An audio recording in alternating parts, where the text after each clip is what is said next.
যে কোশ্চেনটা দেওয়া রয়েছে সেটা হচ্ছে বোরনের কোন যৌগটি আলোক সক্রিয়।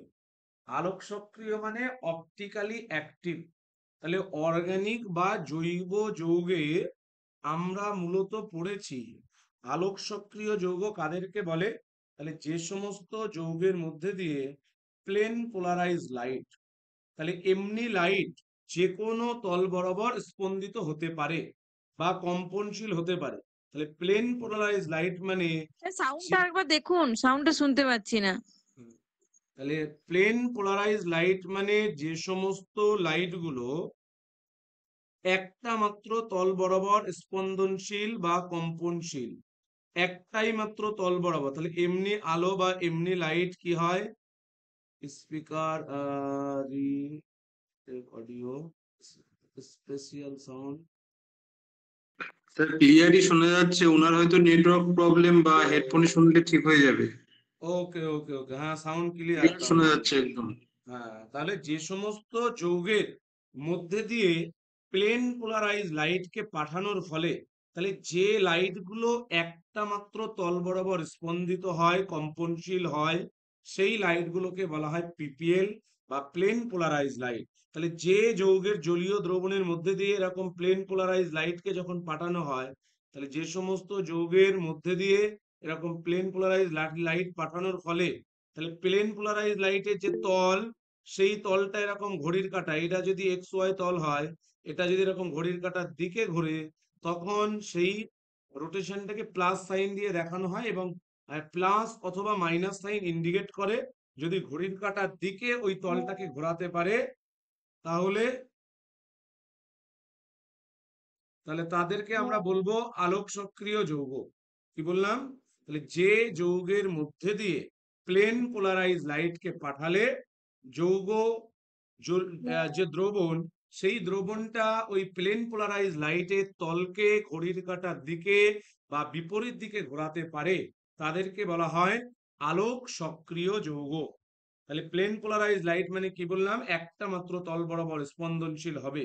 তাহলে এই প্লেন পোলারাইজ লাইট ঘোরাতে পারে, লাইটের তলকে ঘোরাতে পারে কারা, যে যৌগগুলোর মধ্যে অনলি একটা সিঙ্গেল কাইরাল কার্বন বা অপ্রতিসম কার্বন থাকে। তাহলে যদি কোনো একটা পরমাণুর সাথে চারটি আলাদা আলাদা ডিফারেন্ট পরমাণু বা গ্রুপ যুক্ত থাকে, তখন সেটাকে বলা হয় কাইরাল সেন্টার। তাহলে কাইরাল সেন্টার বিশিষ্ট যৌগগুলো যারা হয়, সেই যৌগগুলো মূলত আলোক সক্রিয় প্রকৃতির হয়ে থাকে। আলোক সক্রিয় মানে তাদের জলীয় দ্রবণের মধ্যে দিয়ে প্লেন পোলারাইজ লাইটকে পাঠালে ওই প্লেন পোলারাইজ লাইটের তলকে তারা এক্স ওয়াই প্লেন থেকে হয় ঘড়ির কাঁটার দিকে অথবা ঘড়ির কাঁটার বিপরীত দিকে ঘোরাতে পারবে। তাহলে যারা এরকম ঘড়ির কাঁটার দিকে অথবা এরকম এই তলটাকে ঘড়ির কাঁটার বিপরীত দিকে তলকে ঘোরাতে পারবে, তাদেরকে বলা হবে আলোক সক্রিয় যৌগ। তাহলে এখানে বোরনের কোন যৌগটি আলোক সক্রিয়, অপটিক্যালি অ্যাক্টিভ কোনটা হবে? বোরন ট্রাইফ্লুরাইড বলা আছে, প্রথমে বলা আছে BF3, এ তো হবেই না। বোরন ট্রাইফ্লুরাইডের স্ট্রাকচার কেমন হয়? তাহলে এরকম হয়, আগের দিন আমরা দেখলাম BF3। তাহলে চারটে আলাদা আলাদা পরমাণু বা গ্রুপ যুক্ত থাকলে তখনই তাকে বলবো আমরা কাইরাল সেন্টার বা অপ্রতিসম সেন্টার। তাহলে এটা হবে না। বোরিক অ্যানহাইড্রাইড মানে B2O3 যেটা, তাহলে B2O3 এর ক্ষেত্রেও হবে না। এবার যেটা বোরো স্যালিসাইলিক অ্যাসিডের সংকেত বা স্ট্রাকচারটা একটু বড় হবে, তাহলে এর ক্ষেত্রে বোরন পরমাণুতে চারটে আলাদা আলাদা গ্রুপ বা পরমাণু যুক্ত থাকে। তাহলে এক্ষেত্রে এই যে বোরন পরমাণু চারটে আলাদা আলাদা গ্রুপ বা পরমাণু যুক্ত থাকার কারণে একটা কাইরাল সেন্টার বা অপ্রতিসম কেন্দ্র উপস্থিত থাকে। তাহলে অপ্রতিসম কেন্দ্র উপস্থিত থাকার কারণে বোরন স্যালিসাইলিক অ্যাসিড, তারপরে সোডিয়াম টেট্রাবোরেন বা এটাকে বলে হচ্ছে বোরাক্স, যেটাকে বলে সোডিয়াম টেট্রাবোরেট ডেকাহাইড্রেটকে বলা হয় বোরাক্স। তাহলে বোরাক্সের সংকেত কি? বোরাক্সের সংকেত Na2B4O7.10H2, এটার নাম হচ্ছে বোরাক্স। তাহলে এই তিনটে যৌগের ক্ষেত্রে তাহলে বোরনের চারটে যে আলাদা আলাদা বোরনের সঙ্গে পরমাণু বা গ্রুপ যুক্ত থাকে না, শুধুমাত্র বোরো স্যালিসাইলিক অ্যাসিড যেটা, তার মধ্যে উপস্থিত একটা পরমাণু থাকে, যে বোরনের সঙ্গে চারটে আলাদা আলাদা গ্রুপ বা পরমাণু যুক্ত থাকে, তাই বোরো স্যালিসাইলিক অ্যাসিড এটা হবে আলোক সক্রিয়। পরেরটা BF3 সাথে লিথিয়াম অ্যালুমিনিয়াম হাইড্রাইড এর বিক্রিয়া করানোর ফলে, তাহলে ওরা বলেছে LiF লিথিয়াম ফ্লুরাইড এবং এক্স তৈরি হবে। তাহলে এক্স যে যৌগটা, এই যৌগটা কি হতে পারে? তাহলে এক্স যৌগ যেটা তৈরি হয় এগুলো একটু মুখস্থ রাখতে হবে। B2H6 ডাইবোরেন। গতদিন আমরা পড়েছি ডাইবোরেন একটা ইলেকট্রন ঘাটতি বিশিষ্ট যৌগ এবং যেখানে ব্যানানা বন্ড উপস্থিত থাকে। তাহলে এরকম ভাবে B2H6 যেটা ব্যানানা বন্ড বা সেতু বন্ধন উপস্থিত থাকে। তাহলে BH3 দুটো এরা নিজেদের মধ্যে ইলেকট্রনের ঘাটতি পূরণ করার জন্য, তাহলে এই যে সেতু বন্ধন, এই বন্ধনের দুটো ইলেকট্রন এদের ব্যবহারের পাশাপাশি পাশের বোরনটাও ব্যবহার করবে। আবার এই BH বন্ধনের যে দুটো ইলেকট্রন এরা ব্যবহারের পাশাপাশি এই বোরনটাও ব্যবহার করবে। তাহলে এই যৌগ B2H6 প্রস্তুতির এটা একটা পদ্ধতি ছিল। তাহলে BF3 এর সাথে লিথিয়াম অ্যালুমিনিয়াম হাইড্রাইডের বিক্রিয়ায় লিথিয়াম ফ্লুরাইড প্লাস তৈরি হবে B2H6। বেশ ইম্পর্টেন্ট একটা প্রশ্ন এবং ইলেকট্রন ঘাটতি বিশিষ্ট যৌগ। তাহলে এই B2H6 যে যৌগটা, এখানে কিন্তু বোরনের সংকরায়ন অবস্থা হয়ে যায় sp3। তাহলে এটাও একটু মনে রাখতে হবে। পরেরটা দ্বি প্রতিস্থাপিত বোরাজিন। তাহলে বোরাজিনের সংকেত আমরা দেখেছি, বোরাজিন কাকে বলে? B3N3H6 এইটাকে বলা হয় বোরাজিন। তাহলে B3N3H6, তাহলে বেনজিনের সংকেত যেমন ছিল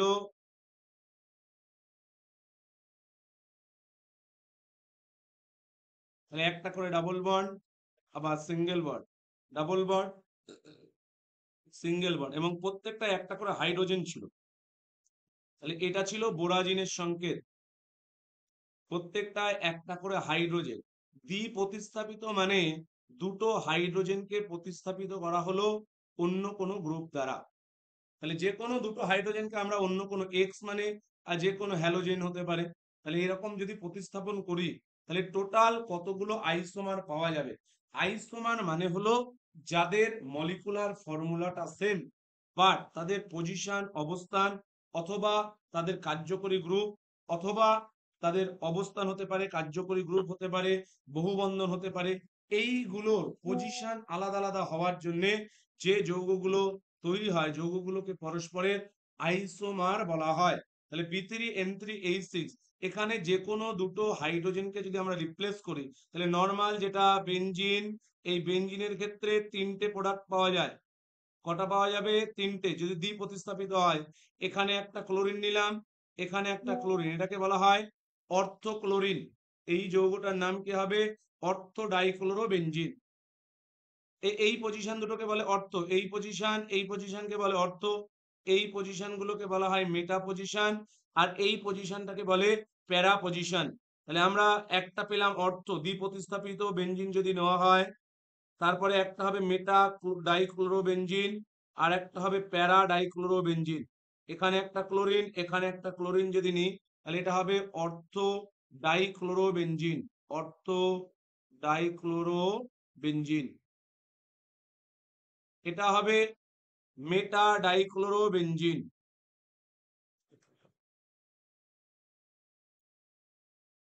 যদি আমরা প্যারা পজিশনে একটা ক্লোরিনকে দিয়ে দিই তাহলে সেক্ষেত্রে হবে প্যারা ডাইক্লোরোবেনজিন।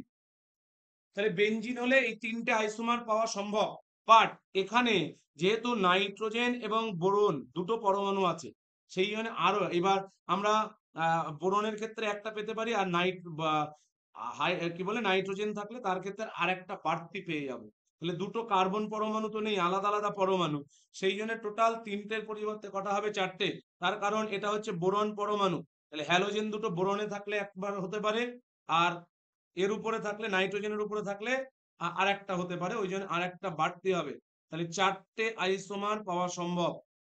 যদি এটা বেনজিন হতো তাহলে তিনটে পাওয়া যেত, বাট এখানে নাইট্রোজেন এবং বোরন উপস্থিত সেই জন্য আরো একটা বেশি পাওয়া যায়।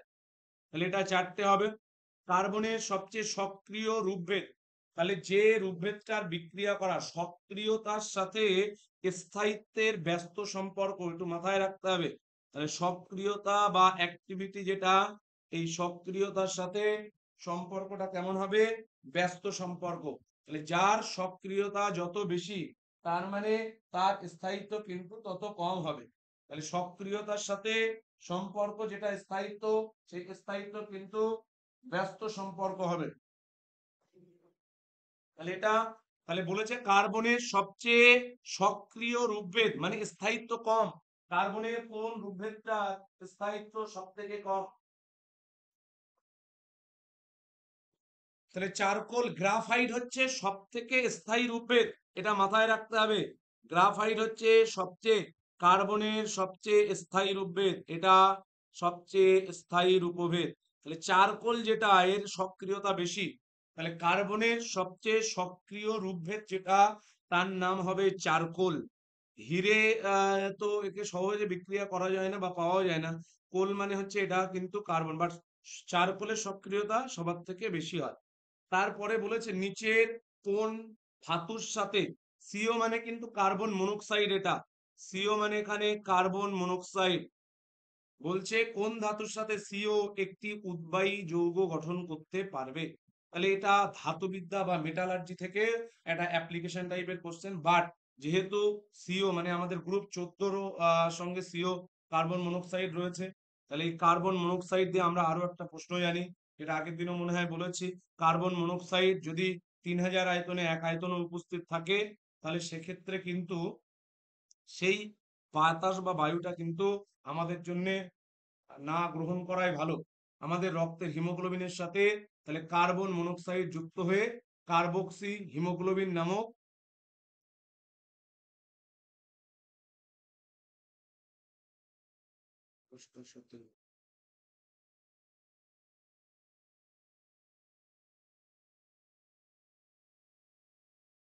কার্বক্সি হিমোগ্লোবিন নামক যৌগ উৎপন্ন করে।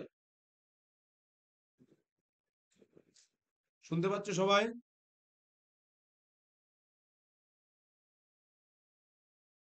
সবাই শুনতে পাচ্ছ?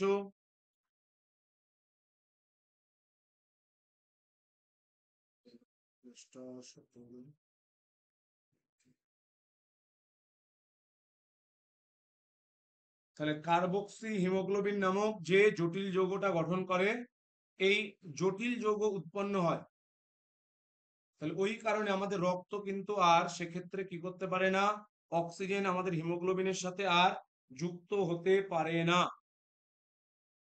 শুনতে পাচ্ছ সবাই?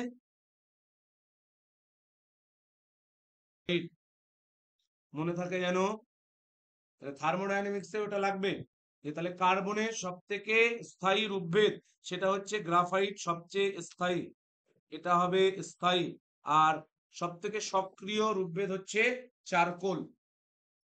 পরে নিচের কোন ধাতুর সাথে, সিও মানে কার্বন মনোক্সাইড, তাহলে সিও এটা একটা লিগ্যান্ড হিসেবে কাজ করে, আমরা জটিল যৌগের চ্যাপ্টারে পড়েছি, এটা একটা প্রশম লিগ্যান্ড। তাহলে সিও কোন ধাতুর সাথে একটি উদ্বায়ী যৌগ গঠন করে? তাহলে আমরা জানি যে প্রত্যেকটা জটিল যৌগের কেন্দ্রে একটা সেন্ট্রাল পরমাণু বা আয়ন থাকে। এই শুনতে পাচ্ছ সবাই? সবাই শুনতে পাচ্ছ? হ্যালো, শোনা যাচ্ছে?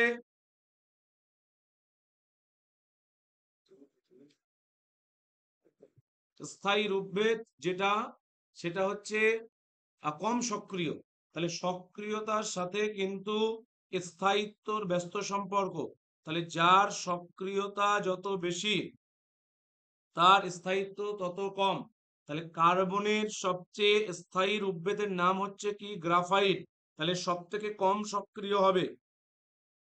অপরদিকে যেটা চারকোল, এর কিন্তু সক্রিয়তা সবচাইতে বেশি, হিরে বা কোল এদের চাইতে সক্রিয়তা বেশি হলো চারকোলের।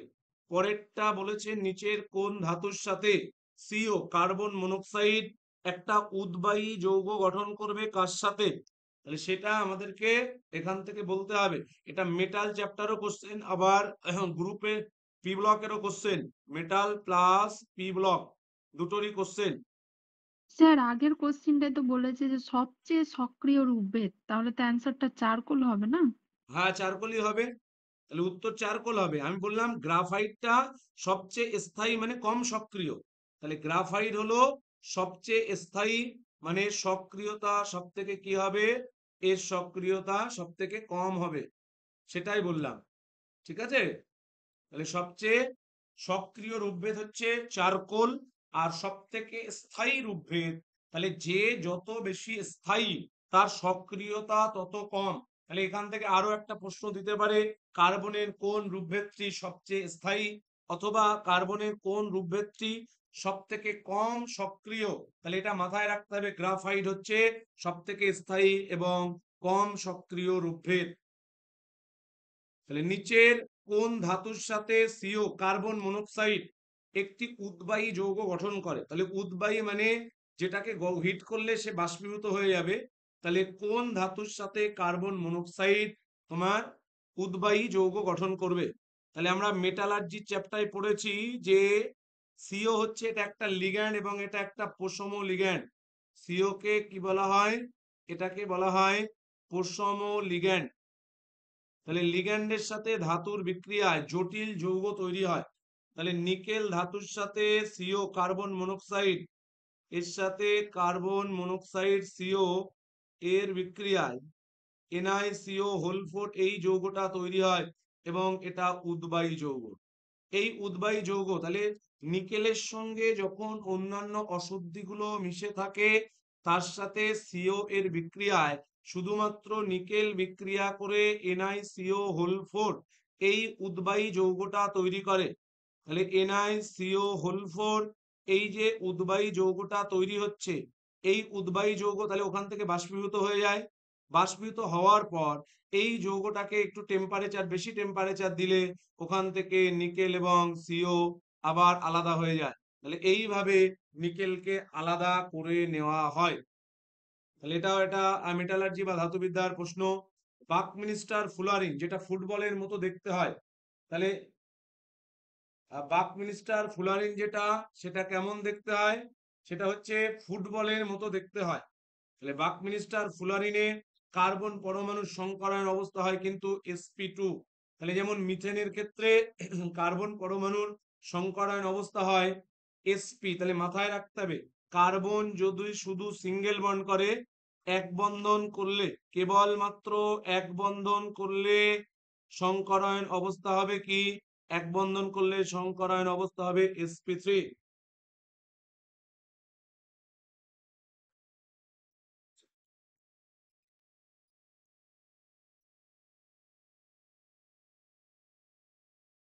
তাহলে এক বন্ধন করলে কার্বনের সংকরায়ন অবস্থা হয় sp3।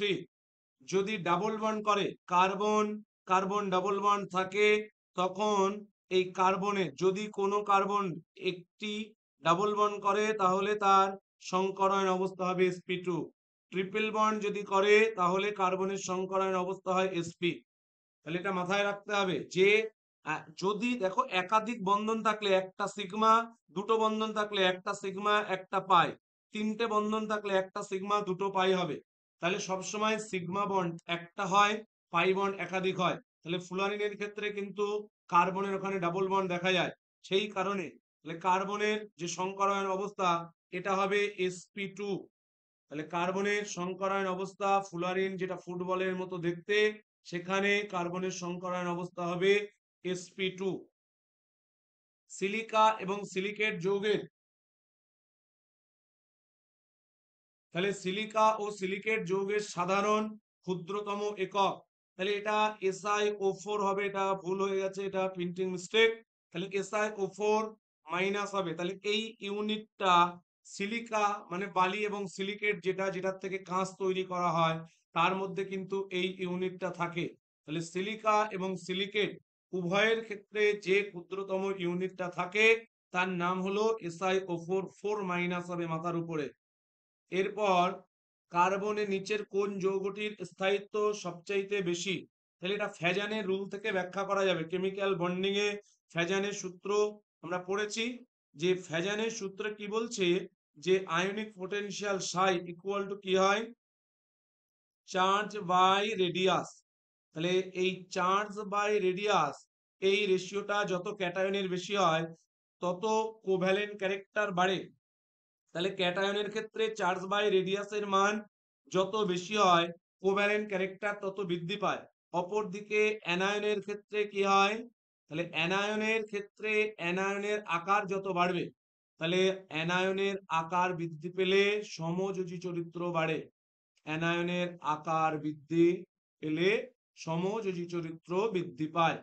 তাহলে আমরা যদি এখানে দেখি সিএল বিআর এটা আই মাইনাস হবে, এই 4 হবে না, পিবি আই 4 হবে, এটা হবে পিবি আই 4। তাহলে প্রত্যেকের ক্ষেত্রে ক্যাটায়নটা কমন, লেড পিবি 2 প্লাস, প্রথমটার ক্ষেত্রে অ্যানায়ন আই মাইনাস, পরেরটার ক্ষেত্রে অ্যানায়নটা কি আছে এফ মাইনাস, পরেরটার ক্ষেত্রে অ্যানায়ন কি হবে, অ্যানায়ন হবে সিএল মাইনাস, পরেরটার ক্ষেত্রে অ্যানায়ন হবে বিআর মাইনাস। তাহলে এদের মধ্যে আকার সব থেকে এফ মাইনাসের ছোট, তারপর সিএল মাইনাস, তারপর বিআর মাইনাস, তারপরে হচ্ছে আই মাইনাস। তাহলে কার আকার বড়, আই মাইনাসের আকারটা বড়। তাহলে কোভ্যালেন্ট ক্যারেক্টার সব থেকে বেশি হচ্ছে এইটার কোভ্যালেন্ট ক্যারেক্টার বেশি, আর কোভ্যালেন্ট ক্যারেক্টার সব থেকে কম PbF4, অর্থাৎ এর আয়নিক ক্যারেক্টার সব থেকে বেশি। তাহলে আয়নীয় যৌগগুলো সমযোজী যৌগ অপেক্ষা বেশি স্টেবল হয়। তাহলে আমরা যদি দেখি এদেরকেই যদি বলতো যে আয়নীয় চরিত্রের ক্রম অনুযায়ী সাজাও, তাহলে আয়নীয় চরিত্র সব থেকে বেশি হবে কোনটা, আয়নীয় চরিত্রের ক্রম হবে PbF4 এর সব থেকে বেশি, তারপর PbCl4, তারপর PbBr4, তারপরে হবে PbI4। অ্যাকচুয়ালি PbI4 এর যদিও কোনো অস্তিত্ব নেই, এর অস্তিত্ব নেই, তার কারণ ওই একটাই ফ্যাজানের রুল দিয়ে আমরা এটা ব্যাখ্যা করতে পারি। তাহলে সব থেকে স্থায়ী কোনটা হবে, স্থায়ী হবে PbF4, এটা তড়িৎযোজী প্রকৃতির হয়ে থাকে, তাই এর স্থায়িত্ব বা স্টেবিলিটি বেশি হয়। নেপোলিয়নের সৈন্যদল আল্পস অঞ্চলের হিমশীতল শীতকালে থাকাকালীন একটি সমস্যার সম্মুখীন হয়, সেটি হলো তাদের পোশাকের টিনের যে বোতাম দেওয়া ছিল সেই বোতাম সংক্রান্ত সমস্যা। তাহলে সাদা ধাতব পোশাকের টিন বোতামগুলো কেমন ধূসর বর্ণের হয়ে যায়। তাহলে এই টিন ধূসর বর্ণে হয় তার কারণ হচ্ছে টিনের ক্লাসের আকৃতি। তাহলে ক্লাস আকার কঠিন পদার্থ কাকে বলে, যে সমস্ত কঠিন পদার্থের নির্দিষ্ট জ্যামিতিক আকার থাকে, নির্দিষ্ট গলনাঙ্ক থাকে। তাহলে উষ্ণতার পরিবর্তনে ক্লাসের কিন্তু জ্যামিতিক আকৃতির পরিবর্তন ঘটে যায়। তাহলে এই ক্ষেত্রে আমাদের তাহলে যেটা নেপোলিয়নের সৈন্য দলবল তারা যে পোশাকটা পরেছিল, তাহলে টিনের বোতাম দেওয়া ছিল, টিনের বোতাম, সাদা পোশাকের টিনের বোতামগুলো ধূসর বর্ণের হয়ে যাচ্ছে, তার কারণ টিনের ক্লাস আকৃতি, যে উষ্ণতা পরিবর্তন করলে তাহলে অণু পরমাণুগুলো যে অ্যারেঞ্জমেন্ট, তাহলে সুনির্দিষ্ট বা সুশৃঙ্খল অ্যারেঞ্জমেন্ট যেটা, সেইটার কিন্তু পরিবর্তন হয়। সেই কারণে তাহলে এটা হবে টিনের ক্লাসের আকৃতির পরিবর্তনের কারণে এমনটা হয়েছিল।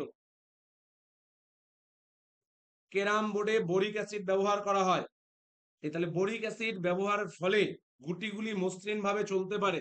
তাহলে ক্যারাম বোর্ডে বোরিক অ্যাসিড যদি ব্যবহার করা হয় তাহলে এই বোরিক অ্যাসিড ব্যবহারের ফলে গুটিগুলো মসৃণ ভাবে চলতে পারে। এর কারণ কি, তাহলে এর কারণ বলছে বোরিক অ্যাসিড H3BO3 অণুগুলো রাসায়নিক ভাবে দুর্বল বন্ধনে আবদ্ধ থাকে এবং নমনীয়, এটার কারণে হয় না। নিম্ন ঘনত্ব এটিকে ফ্লুপি করে তোলে এবং যেটাকে মসৃণ টাইপের করে তোলে, প্লাইউডের সঙ্গে এটা রাসায়নিকভাবে নিষ্ক্রিয়, এজন্য হবে না। তাহলে এটা উত্তর হবে অপশন ডি এরটা, বোরিক অ্যাসিড হাইড্রোজেন বন্ধনযুক্ত একটি স্তর এর গঠনাকৃতি তৈরি করে। এবং এই বোরিক অ্যাসিডের শনাক্তকরণ, এটাও একটা ইম্পর্টেন্ট পয়েন্ট। তাহলে কোনো একটা যৌগের মধ্যে বোরিক অ্যাসিড রয়েছে না বোরিক অ্যাসিডের লবণ আছে, আমরা কিভাবে সেটা শনাক্ত করব, তাহলে বোরিক অ্যাসিডের সাথে H3BO3 এর সাথে যদি ইথাইল অ্যালকোহলের বিক্রিয়া করানো হয় তাহলে এখান থেকে তৈরি হয় ট্রাই ইথাইল বোরেট ও C2H5 এবং তাহলে একটা টেস্ট টিউবে বোরিক অ্যাসিড নিয়ে তার সাথে ইথাইল অ্যালকোহল যোগ করে যদি ওই এদের মিশ্রণটাকে একটু হিট করা হয় তাহলে টেস্ট টিউবের মুখ থেকে ট্রাই ইথাইল বোরেট, এখান থেকে যেটা তৈরি হবে ট্রাই, এটা হচ্ছে ইথাইল বোরেট উদ্বায়ী পদার্থ। তাহলে ট্রাই ইথাইল বোরেট এটা হচ্ছে উদ্বায়ী পদার্থ। তাহলে টেস্ট টিউবের মুখ থেকে এই ট্রাই ইথাইল বোরেট উদ্বায়ী পদার্থটা উৎপন্ন হবে এবং এটা আগুনের সংস্পর্শে আসলে সবুজ বর্ণ ধারণ করবে, অর্থাৎ সবুজ আগুন দেখা যাবে। তাহলে বোরিক অ্যাসিডকে আমরা কিভাবে শনাক্ত করতে পারি? তাহলে বোরিক অ্যাসিডের সাথে ইথাইল অ্যালকোহলের বিক্রিয়ায় মিথাইল অ্যালকোহল যদি নেওয়া হয়, ট্রাই মিথাইল বোরেট তৈরি হবে এবং ওই ট্রাই মিথাইল বোরেট বা ট্রাই ইথাইল বোরেট এরা কিন্তু টেস্ট টিউবের মুখ থেকে উদ্বায়ী পদার্থ হওয়ার কারণে নির্গত হবে। টেস্ট টিউবের মুখে আগুন ধরলে এটা সবুজ শিখায় জ্বলতে থাকবে। তাহলে এটা হচ্ছে বোরিক অ্যাসিডের শনাক্তকরণ। কি বললাম, বুঝেছো? তাহলে বোরিক অ্যাসিড, তাহলে যদি কোনো একটা যৌগ বোরিক অ্যাসিডের লবণ হয়, তাহলে আমরা কিভাবে বুঝবো সেটা যে এই যৌগটা বোরিক অ্যাসিডের লবণ? তাহলে ওই যৌগের মধ্যে H2SO4 যোগ করতে হবে। তাহলে যদি বোরিক অ্যাসিডের লবণ হয়, H2SO4 এর সাথে বিক্রিয়া করে সেক্ষেত্রে বোরিক অ্যাসিড উৎপন্ন করবে। আর যদি সরাসরি বোরিক অ্যাসিড হয় তাহলে তখন আর H2SO4 এর প্রয়োজন হয় না। কিন্তু যদি বোরিক অ্যাসিডের লবণ হয় তাহলে H2SO4 এর প্রয়োজন হবে এই সবুজ শিখা উৎপন্ন করতে। তাহলে H2SO4 এর অনুপস্থিতিতে সবুজ শিখা উৎপন্ন হলে বুঝতে হবে এটা হলো বোরিক অ্যাসিড। আর যদি H2SO4 এর অনুপস্থিতিতে সবুজ শিখা উৎপন্ন না হয় তাহলে বুঝতে হবে যে H2SO4 লাগছে, H2SO4 দেওয়ার ফলে সবুজ শিখা উৎপন্ন হচ্ছে বা সবুজ বর্ণ ধারণ করছে, তাহলে সেটা হবে বোরেট লবণ অর্থাৎ বোরিক অ্যাসিডের লবণ। তাহলে ক্যারাম বোর্ডে এই বোরিক অ্যাসিড ব্যবহার করা হয়, তার কারণ হচ্ছে বোরিক অ্যাসিড এর হাইড্রোজেন বন্ধন এর স্তরগুলোকে যুক্ত মানে স্তরযুক্ত আকৃতি প্রদান করে থাকে এবং গুটিগুলো বেশ সচলভাবে চলতে পারে। তারপরের যে কোশ্চেনটা, পরের কোশ্চেন কি দিয়েছে যে কোন বিকল্পটি, বলেছে যে কোন বিকল্পটি সঠিক। তাহলে এখানে এটা কিন্তু 11 প্রশ্ন। তাহলে কোন বিকল্প সঠিক এখান থেকে আমাদেরকে বলতে হবে। এখানে যে অ্যান্সার গুলো দেওয়া আছে এই ছকের মধ্যে সেই ছকটা, আর 12 কোশ্চেন যেটা তার অ্যান্সার গুলো কিন্তু নিচে দেওয়া আছে। তাহলে এখান থেকে কোন অপশনটা সঠিক হবে সেইটা আমাদেরকে বলতে হবে। তাহলে অ্যালুমিনা Al2O3 সংকেত কি? এটা হচ্ছে অ্যালুমিনা, Al2O3 এটার নাম হলো অ্যালুমিনা। তাহলে এখান থেকে অ্যালুমিনার সাথে NaOH এর বিক্রিয়ায় সোডিয়াম, তাহলে অ্যালুমিনার সাথে HCl এর বিক্রিয়ায় সোডিয়াম অ্যালুমিনেট উৎপন্ন হবে না। তাহলে এখান থেকে প্রথমে অপশন সি, হ্যাঁ অপশন সি এরটা হবে, এটা অপশন সি হবে। অ্যালুমিনার সাথে গাঢ় NaOH এর বিক্রিয়ায় NaAlO2 উৎপন্ন হয়। এইটাকে লঘু HCl যদি দিয়ে দেওয়া হয় তাহলে এখান থেকে অ্যালুমিনিয়াম হাইড্রক্সাইড তৈরি হবে। অ্যালুমিনিয়াম হাইড্রক্সাইডকে হিট করলে জল বেরিয়ে গিয়ে আবার পুনরায় অ্যালুমিনিয়াম উৎপন্ন হবে। তাহলে অপশন সি যেটা এইটা হবে কিন্তু কারেক্ট অপশন। তাহলে 11 কারেক্ট অপশন কি হবে? সি এরটা Al2O3 NaOH এর সাথে বিক্রিয়া করে সোডিয়াম অ্যালুমিনেট উৎপন্ন করবে, এটা আবার লঘু HCl এর সাথে বিক্রিয়া করে অ্যালুমিনিয়াম হাইড্রক্সাইড তৈরি করে। এটাকে যদি হিট দেওয়া হয় তাহলে হিট দেওয়ার পরে এখান থেকে জল বেরিয়ে গিয়ে পুনরায় আবার Al2O3 উৎপন্ন হবে। বাকিগুলো ঠিক নয়। তাহলে এর পরের যেটা 12 কোশ্চেন, 12 কোশ্চেন কি বলেছে? H2C2O4 এটার নাম হচ্ছে অক্সালিক অ্যাসিড, COOH এর নাম হচ্ছে অক্সালিক অ্যাসিড, এটার নাম হলো অক্সালিক অ্যাসিড। তাহলে এটা একটা দ্বিক্ষারীয় অ্যাসিড, মনে রাখতে হবে। তার কারণ এর ক্ষারগ্রাহিতা হচ্ছে 2, এই একটা প্রতিস্থাপনযোগ্য হাইড্রোজেন রয়েছে, এই একটা প্রতিস্থাপনযোগ্য হাইড্রোজেন রয়েছে। তাহলে অক্সালিক অ্যাসিডের তুল্যাঙ্ক ভার কত এটাও একটু বলে দেই। তাহলে অক্সালিক অ্যাসিডের আণবিক ভর, তাহলে যদি আমরা ক্লাস আকার অক্সালিক অ্যাসিড নিই তার মধ্যে 2 অণু জল থাকে, তাহলে এখান থেকে হবে কত? এটা 126 মলিকুলার মাস বাই বেসিসিটি। তাহলে কোনো অ্যাসিডের তুল্যাঙ্ক ভার নির্ণয় করার সংকেত কি? অ্যাসিডটির আণবিক ভরকে যদি তার ক্ষারগ্রাহিতা বা বেসিসিটি দিয়ে ভাগ করা হয় তাহলে এখান থেকে ক্যালকুলেট করলে এটা আসবে 90। C2H2O4 হচ্ছে 90 হবে মলিকুলার মাস, আর 2 অণু জল আছে তাহলে 2 অণু জল মানে 18 দুগুণ 36, 90 প্লাস 36 126। আর এর ক্ষারগ্রাহিতা প্রতিস্থাপনযোগ্য ক্ষারগ্রাহিতা মানে কি? তাহলে ক্ষারগ্রাহিতা মানে হলো একটি অ্যাসিডের অণুতে উপস্থিত প্রতিস্থাপনযোগ্য হাইড্রোজেন পরমাণুর সংখ্যা। তাহলে ক্ষারগ্রাহিতা মানে অ্যাসিডের অণুতে উপস্থিত প্রতিস্থাপনযোগ্য হাইড্রোজেন পরমাণুর সংখ্যা। তাহলে প্রতিস্থাপনযোগ্য H পরমাণুর সংখ্যা। তাহলে যা যা প্রশ্ন মোটামুটি এখান থেকে দিতে পারে আমরা সম্ভাব্য দেখবো একটু। তাহলে অক্সালিক অ্যাসিডের ক্ষেত্রে ক্ষারগ্রাহিতা 2, তাই এটা হবে 63। তাহলে এটা অক্সালিক অ্যাসিডকে যদি হিট করা হয়, তাহলে হিট করলে কি কি তৈরি হয়? হিট করলে তৈরি হয় কার্বন মনোক্সাইড প্লাস, তাহলে এখান থেকে অক্সালিক অ্যাসিডকে যদি হিট করা হয় কার্বন মনোক্সাইড প্লাস CO2 তৈরি হয়, আর H2O জল উৎপন্ন হবে। তাহলে এখান থেকে আমরা পেলাম এ হচ্ছে এ অথবা বি এর মধ্যে CO এবং CO2। তাহলে এই অপশন গুলোতে CO এবং CO2 সবগুলোই আছে। তারপরেরটা আছে ABC, সি হচ্ছে জল হবে, তার মানে এই অপশন সি এরটা পাচ্ছি আমরা। তাহলে সি CO2 আর তাহলে এখান থেকে তিনটে পেয়ে গেলাম আমরা যে অক্সালিক অ্যাসিডকে হিট করলে carbon monoxide gas plus CO2 gas plus H2O gas উৎপন্ন হয়। এই H2O লিকুইড বা তরল উৎপন্ন হবে। তারপরে কি বলছে? এ গ্যাসটি নীল শিখা সহ জলে। তাহলে এ গ্যাসটি নীল শিখা সহ জলে মানে এটা হবে কার্বন মনোক্সাইড। তারপরে বলছে শিখা সহ জলে এবং জারিত হয়ে বি গ্যাস উৎপন্ন করে। তাহলে এর সাথে কার্বন মনোক্সাইডের সাথে Cl2 এর বিক্রিয়ায়, এটাও একটা খুব গুরুত্বপূর্ণ বিক্রিয়া, ফসজিন তৈরি হয়। COCl2 একটা বিষাক্ত গ্যাস, এর নাম হলো ফসজিন। তাহলে এই ফসজিনের সাথে বলছে কার বিক্রিয়া? তাহলে অ্যামোনিয়ার বিক্রিয়া। তাহলে এখানে ডি যে যৌগটা তৈরি হবে এটা হবে COCl2 ফসজিন। তাহলে হলো, তাহলে আমরা পেলাম অক্সালিক অ্যাসিডকে হিট করলে তৈরি হবে carbon monoxide CO plus carbon dioxide plus H2O liquid বা তরল।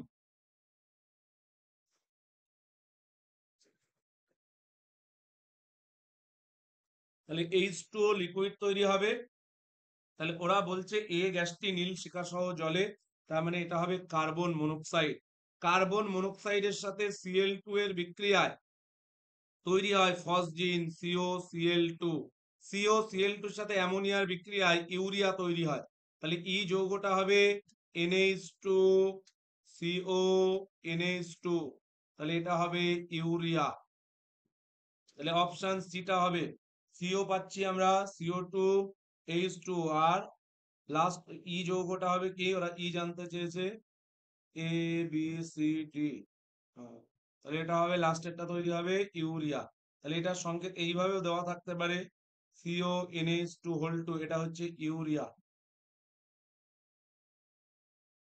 তারপরের কত number? 13 number question. 13 number question বলেছে ভূত্বকে সব থেকে বেশি পরিমাণে পাওয়া দুটি মৌল দিয়ে অজৈব যৌগ এ তৈরি হয়। তাহলে ভূত্বকে যে দুটো মৌল বেশি পাওয়া যায় সেটা হচ্ছে অক্সিজেন এবং সিলিকা, SiO2 বা সিলিকন যেটা। তাহলে সিলিকন হচ্ছে 27% মতো পাওয়া যায়, অক্সিজেন পাওয়া যায় 46.46% মতো। তাহলে এরা দুজন বিক্রিয়া করে এ যৌগ তৈরি করে মানে SiO2 হবে। তাহলে সিলিকনের সাথে অক্সিজেনের বিক্রিয়ায় তৈরি হয় কি? SiO2 সিলিকন ডাই অক্সাইড, বা এটা সিলিকা বলে। তাহলে সিলিকা পলিমেরিক, এটা একটা পলিমার হিসেবে থাকতে পারে সিলিকেট হিসেবে যখন থাকে। এ যৌগটি CO2 এর সাথে বিক্রিয়া করে বিষাক্ত গ্যাস তৈরি করে। তাহলে এই SiO2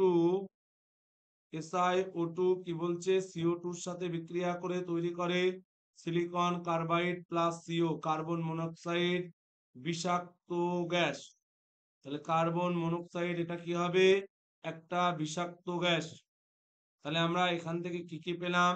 তাহলে যৌগ এ যৌগটা হবে SiO2, আর বিষাক্ত গ্যাস বলেছে এ যৌগটি CO2 এর সাথে বিক্রিয়া করে, তাহলে এটা CO2 হবে। CO2 এর সাথে বিক্রিয়া করে বিষাক্ত গ্যাস তৈরি করে কার্বন মনোক্সাইড। তাহলে উত্তর অপশন সি হবে। তাহলে সিলিকন এবং অক্সিজেন এই দুটো মৌল বিক্রিয়া করে যে যৌগটা তৈরি করে তার নাম হবে SiO2। SiO2 আবার CO2 এর সাথে বিক্রিয়া করে সিলিকন কার্বাইড, যেটাকে বলা হয় কার্বোরান্ডাম। তাহলে এটা একটা খুব কঠিন পদার্থ কিন্তু। তাহলে সিলিকন কার্বাইডের অপর নাম কি? কার্বোরান্ডাম। এটা বেশ যথেষ্ট একটা কঠিন পদার্থ এবং এর কাঠিন্য হীরের ঠিক পরেই। অনেক ধাতু পালিশের কাজে কিন্তু কার্বোরান্ডাম ব্যবহার করা হয়। তাহলে আমাদের অপশন সি এরটা হবে এখানে। পরেরটা বলছে বোরিক অ্যাসিডের সাথে NaOH এর বিক্রিয়ায়, তাহলে আমরা জানি বোরিক অ্যাসিড একটা মৃদু অ্যাসিড। NaOH এর বিক্রিয়ায় তাহলে এখান থেকে সোডিয়াম মেটাবোরেট উৎপন্ন হয়, আর তার সাথে এই যে আয়নটা তৈরি হচ্ছে, তাহলে বোরিক অ্যাসিড BOH হোল 3 ও যদি OH মাইনাস কে গ্রহণ করে, তাহলে এই যে NaOH মানে OH, এখান থেকে OH মাইনাস কে, ও হচ্ছে লুইস অ্যাসিড। তাহলে বোরিক অ্যাসিড হচ্ছে একটা লুইস অ্যাসিড। তাহলে ও এখান থেকে BOH হোল 4 মাইনাস এই আয়নটা উৎপন্ন করতে পারে। তাহলে ওরা বলেছে সম্মুখ বিক্রিয়াটিকে একমুখী করতে হবে, সম্মুখমুখী করতে হবে, শুধুমাত্র বিপরীতমুখী করলে হবে না। তাহলে সম্মুখ বিক্রিয়া, এটা তো উভয়মুখী বিক্রিয়া। তাহলে এরকম সাইন থাকা মানে বিক্রিয়াটিকে বলা হয় উভমুখী বিক্রিয়া। তাহলে উভমুখী বিক্রিয়ায় একটা সাম্য অবস্থা তৈরি হয় এবং বিক্রিয়া সাম্য অবস্থায় বাম দিকে যাবে না ডান দিকে যাবে, অর্থাৎ সম্মুখমুখী হবে না বিপরীতমুখী হবে, সেটা আমরা কিন্তু লা শাতেলিয়ারের নীতি থেকে বলতে পারি। তাহলে ইকুইলিব্রিয়ামের চ্যাপ্টারে আমরা পড়েছি লা শাতেলিয়ারের নীতি কি বলে, যে সাম্য অবস্থায় আছে এমন কোনো একটা সিস্টেমে সাম্য অবস্থা নিয়ন্ত্রণকারী বা যে সমস্ত শর্তগুলো সাম্য অবস্থা নিয়ন্ত্রণ করছে তাদের যদি কোনো একটিকে পরিবর্তন করা হয়, তাহলে ওই সিস্টেম নিজেকে এমন ভাবে পরিবর্তন করবে যাতে বাইরের পরিবর্তনের প্রভাব যতটা সম্ভব প্রশমিত করা যায়। তাহলে এই বিক্রিয়ায় যদি আমরা বিক্রিয়াটিকে সম্মুখমুখী করতে চাই, তাহলে বিক্রিয়াটিকে যদি সম্মুখমুখী করতে চাই, তাহলে আমরা কি করব, এখান থেকে এই যৌগটার পরিমাণ যদি কমাতে পারি, তাহলে সিস্টেম চেষ্টা করবে এর প্রোডাকশন বাড়ানোর, এই যৌগটার উৎপাদন বাড়ানোর। তাহলে এই যৌগটাকে নষ্ট করতে গেলে কি করতে হবে, এর সাথে 1,2 ডাইঅল CIS-1,2 বা গ্লিসারল, আগের দিন যেমন দেখাচ্ছিলাম আমরা, তাহলে গ্লিসারল বা 1,2 ডাইঅল এই টাইপের যে যৌগগুলো, তাহলে গ্লিসারল আগের দিন দেখিয়েছি CH2OH এরকম ছিল CaSOH, তাহলে এরা এই আয়নটা BOH হোল 4 মাইনাস এর সাথে বিক্রিয়া করে একটা জটিল যৌগ উৎপন্ন করে, যে জটিল যৌগের স্থায়িত্ব বা এইদিকে OH গুলো দিলে বুঝতে সুবিধা হবে, CH2OH CH2, তাহলে এদের সঙ্গে বিক্রিয়া এখানে উল্টো হয়ে গেছে, অক্সিজেনটা এই পাশে হবে। তাহলে এদের সাথে বিক্রিয়ায় একটা জটিল যৌগ উৎপন্ন হয় যার স্থায়িত্ব খুব বেশি। তাহলে 1,2 ডাইঅলের সাথে এই যে আয়নটা, এই আয়নটা বিক্রিয়া করবে যত, তত ওর গাঢ়ত্ব কমে যাবে। তাহলে গাঢ়ত্ব যত কমবে সিস্টেম চেষ্টা করবে ওর গাঢ়ত্ব বাড়ানোর জন্য। তাহলে ওর গাঢ়ত্ব বাড়াতে গেলে কি করতে হবে, সম্মুখ বিক্রিয়াটা বেশি পরিমাণে সম্পন্ন করতে হবে। সুতরাং বিক্রিয়াটা সম্মুখমুখী করতে গেলে যদি আমরা 1,2 CIS-1,2 ডাইঅল ট্রান্স দিলে তখন আর যৌগটা তৈরি হবে না। তাহলে CIS-1,2 ডাইঅল, CIS-1,2 ডাইঅল ব্যবহার করলে এই বিক্রিয়ায় তোমার এর প্রোডাকশনটা, এটা আস্তে আস্তে বিক্রিয়া মাধ্যম থেকে গাঢ়ত্ব কমবে, তাহলে এর প্রোডাকশন বাড়ানোর জন্য বিক্রিয়া সম্মুখ দিকে অগ্রসর হবে, তখন বিক্রিয়াটা একমুখী হয়ে যাবে। 15 প্রশ্ন যেটা, 15 প্রশ্ন বলছে একটা এখানে যেটা এটা অ্যালুমিনিয়াম হবে, Al হবে, এটা Al অ্যালুমিনিয়াম, Al অ্যালুমিনিয়াম। বলছে A+N2, তাহলে A+N2, A+N2, তাহলে এর সাথে বিক্রিয়ায় হিট দিলে তৈরি হবে B+, তাহলে এখান থেকে আচ্ছা A+N2 হিট দিলে B তৈরি হবে, B থেকে H2O এবং CD তৈরি হবে। তাহলে এখান থেকে কি কি যৌগ তৈরি হবে ওরা কিছু আমাদের হিন্টস দিয়ে দিয়েছে, সেই হিন্টস থেকে আমাদেরকে বলতে হবে যে কি কি যৌগ এখান থেকে তৈরি হতে পারে বলে মনে হয়। কারোর যদি কোনো আইডিয়া থাকে বলো দেখি, ট্রাই করে দেখো হয় কিনা। তাহলে A+N2, তাহলে এখান থেকে অ্যালুমিনিয়াম নাইট্রাইড তৈরি হয়। অ্যালুমিনিয়াম নাইট্রাইডের সাথে স্যার ডিটা NH3 হবে? হ্যাঁ হ্যাঁ, ডি, হ্যাঁ NH3 হবে, ঠিক ঠিক। তাহলে দুটো গ্যাসের বিক্রিয়া NH4Cl সাদা ধোঁয়া উৎপন্ন হয়। এটা তাহলে মোটামুটি তাহলে স্যার এটা নিশ্চয়ই H2 হবে। না, H2 হবে না, ওটা হচ্ছে তোমার অ্যালুমিনিয়াম। অ্যালুমিনিয়াম হবে, এটা কি হবে, আচ্ছা আচ্ছা। অ্যালুমিনিয়াম। অ্যালুমিনিয়ামের সাথে N2 এর বিক্রিয়ায়, নাইট্রোজেনের বিক্রিয়ায় অ্যালুমিনিয়াম নাইট্রাইড তৈরি হয়। অ্যালুমিনিয়াম নাইট্রাইড তৈরি হবে, যেটা আবার জলের সাথে বিক্রিয়া করবে, বিক্রিয়া করে অ্যালুমিনিয়াম হাইড্রক্সাইড আর অ্যামোনিয়া তৈরি হবে। তাহলে এখানে কোশ্চেনের তাহলে ওখানটায় ওই তাহলে ওইটা জলটা তীর তীর না হয়ে চিহ্নের মাথায় H2O দেওয়ার কথা হবে। ছিল, জলটা একটু হ্যাঁ দিতে ভুল করেছে, জলটা তীর স্যার, হ্যাঁ চিহ্নের সেটা মাথায় বলতে দেওয়ার কথা চাইছি। ছিল, হ্যাঁ একটুখানি। H2O ওর কাছে প্লাস হতো একটা স্যার, ওটা হ্যাঁ তীর হ্যাঁ হয়ে হ্যাঁ, গেছে না, ঠিক বোঝা ঠিক যায়নি। ঠিক, হ্যাঁ ও ঠিক বলেছে, ওই জায়গাটা একটুখানি গন্ডগোল হয়ে গেছে, বোঝা গেছে, সমস্যা ওই জায়গাটা একটুখানি হয়েছে।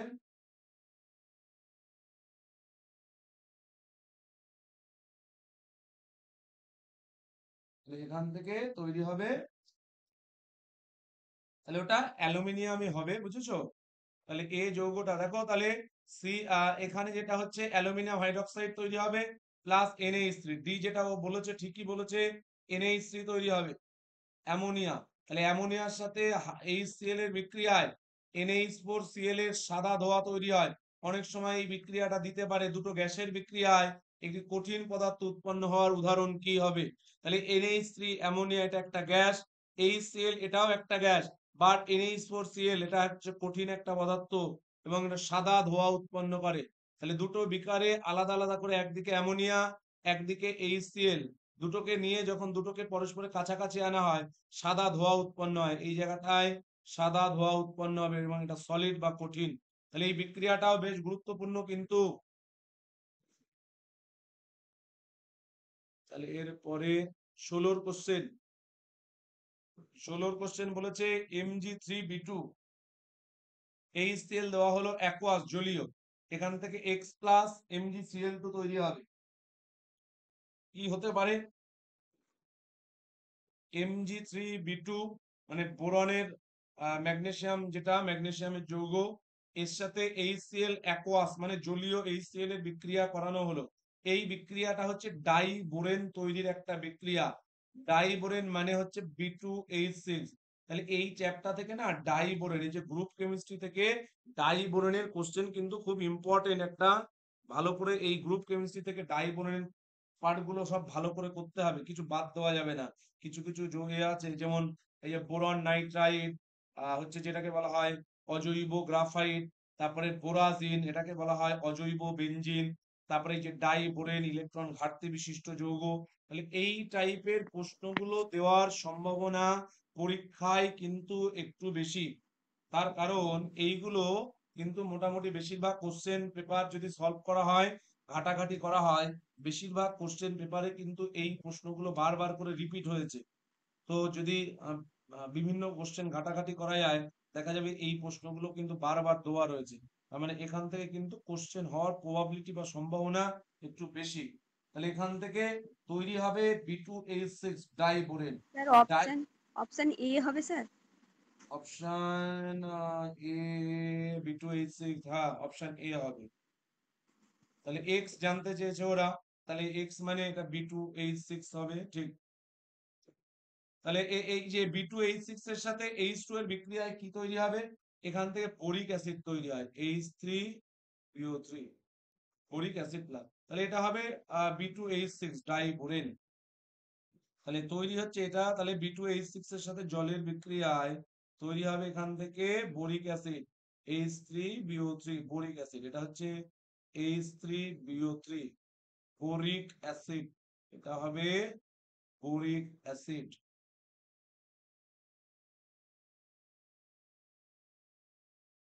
তারপরে 17 কোশ্চেন, এক্স প্লাস B2H6। তাহলে ডাই বোরেন হচ্ছে ইলেকট্রন ঘাটতি বিশিষ্ট যৌগ। তাহলে এ কিন্তু লুইস অ্যাসিড হিসেবে আচরণ করে। তাহলে যারা লোন পেয়ার অ্যাকসেপ্ট করতে পারে, লোন পেয়ার অ্যাকসেপ্টর, তাদেরকে বলা হয় লুইস অ্যাসিড। তাহলে লুইস অ্যাসিড মানে যারা লোন পেয়ার অ্যাকসেপ্টর। তাহলে এখানে এক্স প্লাস B2H6, এখান থেকে এই যৌগটাকে বলা হয় অ্যাডাক্ট। তাহলে যেমন NH3 নাইট্রোজেনের লোন পেয়ার থাকে, এটা আগের দিন বোধহয় বলছিলাম। অপরদিকে BF3 একটা লুইস অ্যাসিড কেন হবে সেটাও বললাম গতদিন, যে তার কারণ বোরনের বাইরের কক্ষে মোট 6টা ইলেকট্রন হচ্ছে, আবার একটা অরবিটাল ফাঁকা আছে, তাই ও এক জোড়া ইলেকট্রন জোড় গ্রহণ করতে পারে। তাহলে এই যে NH3 এর সাথে BF3 এর বিক্রিয়ায় যে যৌগটা তৈরি হয় এটাকে বলা হয় অ্যাডাক্ট, এটাকে অ্যাডাক্ট বলে। তাহলে এখানে মাথায় রাখতে হবে এই যে অ্যাডাক্ট যে যৌগটা আমরা বলছি, তাহলে এটা মূলত, তাহলে এক্স মানে যারা লোন পেয়ার দান করতে পারে, তাহলে এখানে NH প্রত্যেকের মাথার উপরে লোন পেয়ার রয়েছে। তাহলে এটা হচ্ছে অ্যামোনিয়া, এটা 1 ডিগ্রি অ্যামিন, এটা 2 ডিগ্রি অ্যামিন, এটা 3 ডিগ্রি অ্যামিন। আচ্ছা, এই অ্যামিন থেকেও কিন্তু পরীক্ষায় প্রশ্ন দিতে পারে, যদিও এটা অর্গানিকের প্রশ্ন, তবুও আমি বলে দিচ্ছি। আচ্ছা, এই অ্যামিন গুলোর ক্ষারকীয়তার ক্রম কি হবে, কে বলবে আমাকে, বলো তো দেখি। যদি এই স্যার অ্যামিন গুলোর ডিএটা ক্ষারকীয়তা সবচেয়ে বেশি হুম ক্ষার হবে ডিএটা, হ্যাঁ, ডিএটা সব থেকে বেশি তারপরে আর সি, এ সব তারপরে থেকে বি, কম হবে। তারপরে এ। ঠিক, তাহলে অ্যামোনিয়া অপেক্ষা 1 ডিগ্রি অ্যামিন, এটাকে বলে 1 ডিগ্রি অ্যামিন, এটাকে বলে 2 ডিগ্রি অ্যামিন, এটাকে বলা হয় 3 ডিগ্রি অ্যামিন। তাহলে এই CH3 গ্রুপ গুলো হচ্ছে ইলেকট্রন বিকর্ষী গ্রুপ। তাহলে যত কেন্দ্রীয় পরমাণু অর্থাৎ নাইট্রোজেনের উপরে ইলেকট্রনের ঘনত্ব বাড়ায়, তাহলে NH3 যৌগের ক্ষেত্রে এই যে 3টে মিথাইল গ্রুপ রয়েছে, তাহলে দেখো এই লোন পেয়ার দান করার ক্ষমতা যার যত বেশি, এটাকে বলে লোন পেয়ার। যে ইলেকট্রন জোড় বন্ধনে অংশগ্রহণ করে না তাকে বলা হয় লোন পেয়ার বা নিঃসঙ্গ ইলেকট্রন জোড়। তাহলে এই লোন পেয়ার দান করার টেন্ডেন্সি যার যত বেশি, তার লুইস ক্ষারকীয়তা তত বেশি। তাহলে এই 3 ডিগ্রি অ্যামিনে 3টে মিথাইল গ্রুপ যুক্ত রয়েছে, তাহলে এরা হচ্ছে ইলেকট্রন বিকর্ষী গ্রুপ, নাইট্রোজেনের দিকে ইলেকট্রনকে ঠেলে দিচ্ছে, তাই নাইট্রোজেনের মাথার উপরে ইলেকট্রন ঘনত্ব বাড়ছে, বেড়ে যাওয়ার কারণে তার সর্বাধিক ইলেকট্রন ঘনত্ব হবে এই 3 ডিগ্রি অ্যামিনের ক্ষেত্রে। অপর দিকে 2 ডিগ্রি অ্যামিনের ক্ষেত্রে দুটো মিথাইল গ্রুপ ঠেলছে, তাহলে এর থেকে এর নাইট্রোজেনের মাথার উপর ইলেকট্রন ঘনত্ব একটু কম, এর ক্ষেত্রে আরো কম, আর NH3 এর ক্ষেত্রে তো কেউ দিচ্ছে না। তাহলে সেই জন্য ক্ষারকীয়তার ক্রম যদি বলে, তাহলে পরীক্ষায় ক্ষারকীয়তার ক্রম থেকেও প্রশ্ন দিতে পারে। ক্ষারকীয়তার ক্রমটাও বেশ ইম্পর্টেন্ট। তাহলে 3 ডিগ্রি মানে হচ্ছে ডি এর সব থেকে বেশি, তারপরে ডি এর পরে সি, তারপরে বি, সব থেকে কম হবে এ। তাহলে DCBA এইটা হবে। তাহলে এদের মধ্যে কোনটা হবে না বলেছি। তাহলে দেখো তোমার মনে হতে পারে তাহলে এর তো ক্ষারকীয়তা, ডির ক্ষারকীয়তা সবার চাইতে বেশি, তাহলে এর দেওয়ার প্রবণতা বেশি, বাট যেটা সমস্যা এখানে ও দিতে পারবে না। তার কারণ হচ্ছে এই যে 3টে মিথাইল গ্রুপ রয়েছে, 3টে মিথাইল গ্রুপ বড় বড় গ্রুপ, তাহলে এস্টেরিক প্রভাব এক্ষেত্রে কাজ করবে, এস্টেরিক এফেক্ট কাজ করবে। ফলে তাহলে এখানে কিন্তু বাকিগুলো মোটামুটি এর দেওয়ার টেন্ডেন্সি বেশি। আস্তে আস্তে যতই অ্যালকিল গ্রুপটা বাড়ছে তত ডোনেট করার টেন্ডেন্সি কমে যাচ্ছে, বাল্কি গ্রুপ, বড় বড় গ্রুপ। তাহলে লোন পেয়ার দেওয়ার যে মানে ওখানে জায়গা, স্টেরিক এফেক্ট মানে স্থান অভাবজনিত পীড়ন বলে। তাহলে পরমাণু বা অণুগুলোকে থাকার জন্য যতটা জায়গা প্রয়োজন তার চাইতে স্থান যদি কম থাকে, তাদের মধ্যে একটা পীড়ন বা একটা ফোর্স কাজ করে, এইটাকে বলা হয় স্টেরিক প্রভাব। তাহলে এখানে 3টে NH3 গ্রুপ থাকার কারণে এ কিন্তু B2H6 কে লোন পেয়ার দিতে পারে না, স্টেরিক প্রভাব বেশি কাজ করে এখানে। বড় বড় 3টে এই যে নাইট্রোজেনের সঙ্গে মিথাইল গ্রুপ রয়েছে, তাহলে এর এমনি দান করার প্রবণতা বেশি হলেও এখানে ও দান করতে পারে না, তাই এইটা হবে এখানে উত্তর, মানে এক্স হতে পারে না। বাকিরা মোটামুটি দিতে পারবে, বাট এর ক্ষেত্রে দেওয়ার প্রবণতা বেশি, বাট ওই স্টেরিক প্রভাবের জন্য দান করার ক্ষমতা কম। তারপরে যেটা বলেছে ওরা, তারপরে কি কোশ্চেন বলেছে, কার্বনের জারণ সংখ্যার রেঞ্জ কত থেকে কতর মধ্যে। তাহলে স্যার কার্বনের প্রথমটা হবে। হ্যাঁ ঠিক, +4 থেকে -4 পর্যন্ত হতে পারে। তাহলে কার্বন যদি নন মেটালের সঙ্গে থাকে তখন কার্বনের জারণ সংখ্যা -4, এই মেটালের সঙ্গে থাকলে তখন -4 হবে। আর যদি ও মেটালের সাথে থাকে তখন কত হবে? এই মেটালের সঙ্গে থাকলে -4, আর নন মেটালের সঙ্গে থাকলে তখন সেক্ষেত্রে কিন্তু +4। যেমন CO2, এখানে কার্বনের জারণ সংখ্যা কত হবে? কার্বনের জারণ সংখ্যা হবে +4। তাহলে এগুলো একটু মাথায় রাখতে হবে যে কার্বনের জারণ সংখ্যা, তাহলে কার্বন ওর ক্ষেত্রে বাইরের কক্ষে 4টে ইলেকট্রন, তাহলে ও যখন ধাতুর সঙ্গে থাকবে তখন মাইনাস জারণ অবস্থা দেখাবে, অধাতুর সঙ্গে থাকলে প্লাস দেখাবে। বলেছে কার্বনের সর্বাপেক্ষা স্থায়ী যৌগ কোনটা হবে? পরের যে কোশ্চেনটা কি বলেছে, কার্বনের সর্বাপেক্ষা স্থায়ী, এটা হচ্ছে স্থায়ী রূপভেদ নালিকার যৌগ করে দাও, তাহলে এটা যৌগ। কার্বনের সর্বাপেক্ষা স্থায়ী যৌগ এদের মধ্যে কোনটা হবে? তাহলে বোরন বোরন কার্বাইড। কার্বাইড। হ্যাঁ, বোরন বোরন কার্বাইড এর স্থায়িত্বটা বাকিদের থেকে বেশি হয়। কার্বোরান্ডাম কি একটু আগেই বললাম, তাহলে কার্বোরান্ডাম কাকে বলে? Silicon carbide. তাহলে সি এটাই স্যার, তো। সিলিকন কার্বাইড, এটাও একটা ভালো প্রশ্ন, কিন্তু সিলিকন কার্বাইডকে বলা হয় কার্বোরান্ডাম। কার্বনের রূপভেদ গুলোর মধ্যে সবচেয়ে নিষ্ক্রিয়, তাহলে এটা আমি প্রথমের দিকেই বলে দিয়েছি আজকে, যে হীরক। কার স্থায়িত্ব, যার স্থায়িত্ব সব থেকে বেশি তার গ্রাফাইট। সক্রিয়তা সবার থেকে কম হবে। তাহলে কার্বনের রূপভেদ গ্রাফাইট গুলোর মধ্যে গ্রাফাইট এটা হলো সবচেয়ে স্থায়ী, তার মানে এ সব থেকে নিষ্ক্রিয় প্রকৃতির হবে। স্যার হীরকটা, মানে আমি বুঝতে পেরেছি, আগের এক্সপ্লেনেশনটা শুনেছি, হীরকটা স্যার কি তাহলে নিষ্ক্রিয় নয়? হীরক, হীরককে যদি হিট করা হয় তাহলে হিরে থেকে গ্রাফাইটে পরিবর্তিত করা যায়, বাট গ্রাফাইট থেকে হিরেতে কনভার্ট করা যাবে না, উল্টোটা হয় না। তার মানে আচ্ছা। যে যত স্থায়ী, তাহলে হীরের থেকে গ্রাফাইট স্টেবল বলেই হীরের থেকে গ্রাফাইটে পরিবর্তন করা সম্ভব, বাট গ্রাফাইট থেকে হিরেতে পরিবর্তন করা কিন্তু সম্ভব নয়। তার কারণ হচ্ছে, তাহলে স্থায়িত্ব কার বেশি, সেখান থেকে আমরা বলতে পারি হিরে গ্রাফাইটে পরিবর্তিত হতে পারে, বাট গ্রাফাইট কিন্তু ও হিরেতে পরিবর্তিত হতে পারবে না। গ্রাফাইট হচ্ছে আমরা যে পেন্সিলের শীষ ব্যবহার করি, তাহলে পেন্সিলের শীষের মধ্যে গ্রাফাইট দেওয়া থাকে, এবং গ্রাফাইটকে লুব্রিক্যান্ট বা পিচ্ছিলকারক পদার্থ হিসেবে ব্যবহার করা হয়। তাহলে গ্রাফাইটের ক্ষেত্রে এরকম হেক্সাগোনাল ফর্মে থাকে, গতদিন আমরা দেখছিলাম।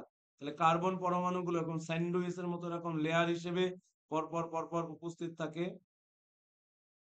তাহলে ওই জন্য যেটা বোরন নাইট্রাইডের দেখছিলাম, তাহলে এরকম হেক্সাগোনাল ফর্মে থাকে।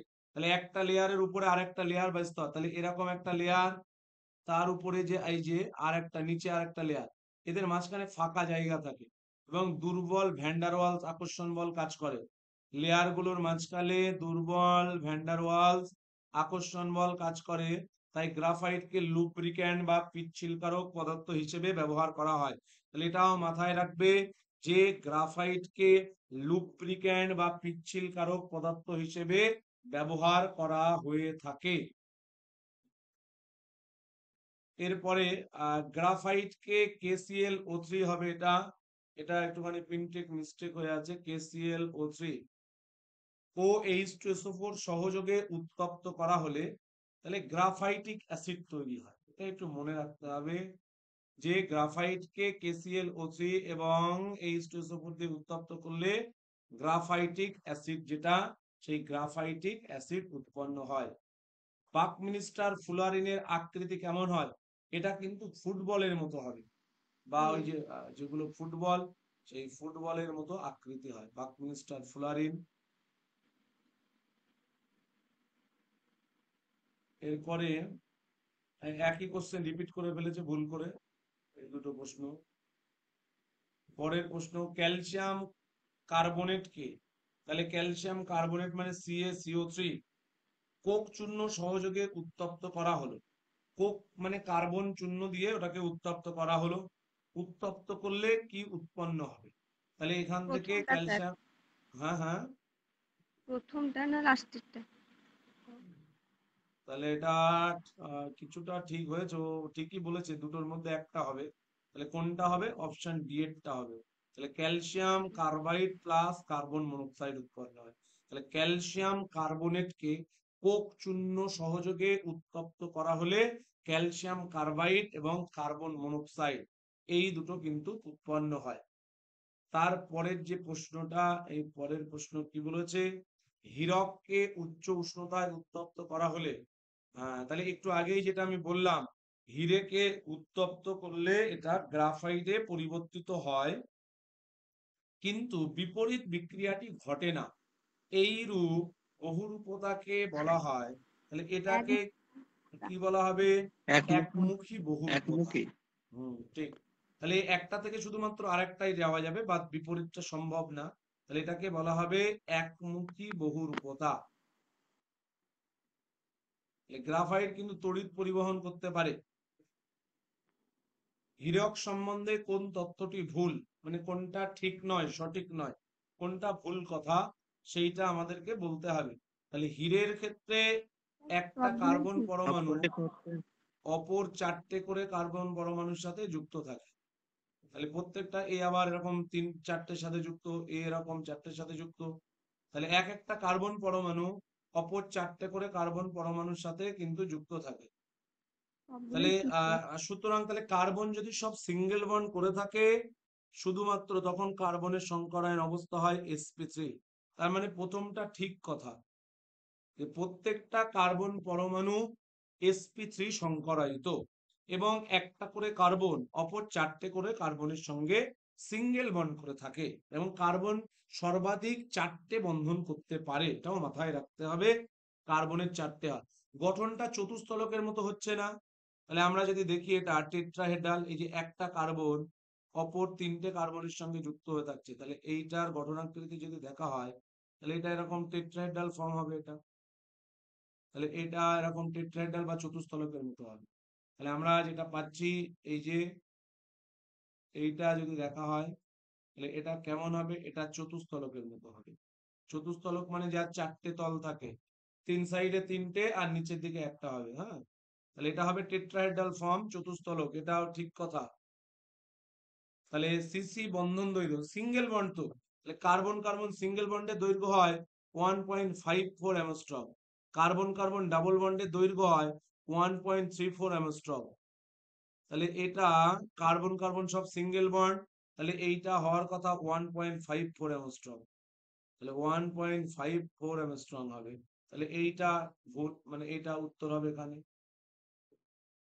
তাহলে এটা 1.54 হওয়ার কথা, বাট দিয়েছে 1.34। গ্রাফাইট সম্পর্কে বলছে, গ্রাফাইট সম্বন্ধে কোন তথ্যটি সঠিক। তাহলে এর সম্পর্কে কোন তথ্যটা সঠিক গ্রাফাইট সম্পর্কে? তাহলে অসংখ্য কার্বন পরমাণু দ্বিমাত্রিক স্তর দ্বারা গঠিত হয়, একটু আগেই দেখাচ্ছিলাম, হেক্সাগোনাল ফর্মে পরপর এইভাবে যুক্ত হয়। অসংখ্য কার্বন পরমাণু এইভাবে হেক্সাগোনাল ফর্মে যুক্ত থাকে।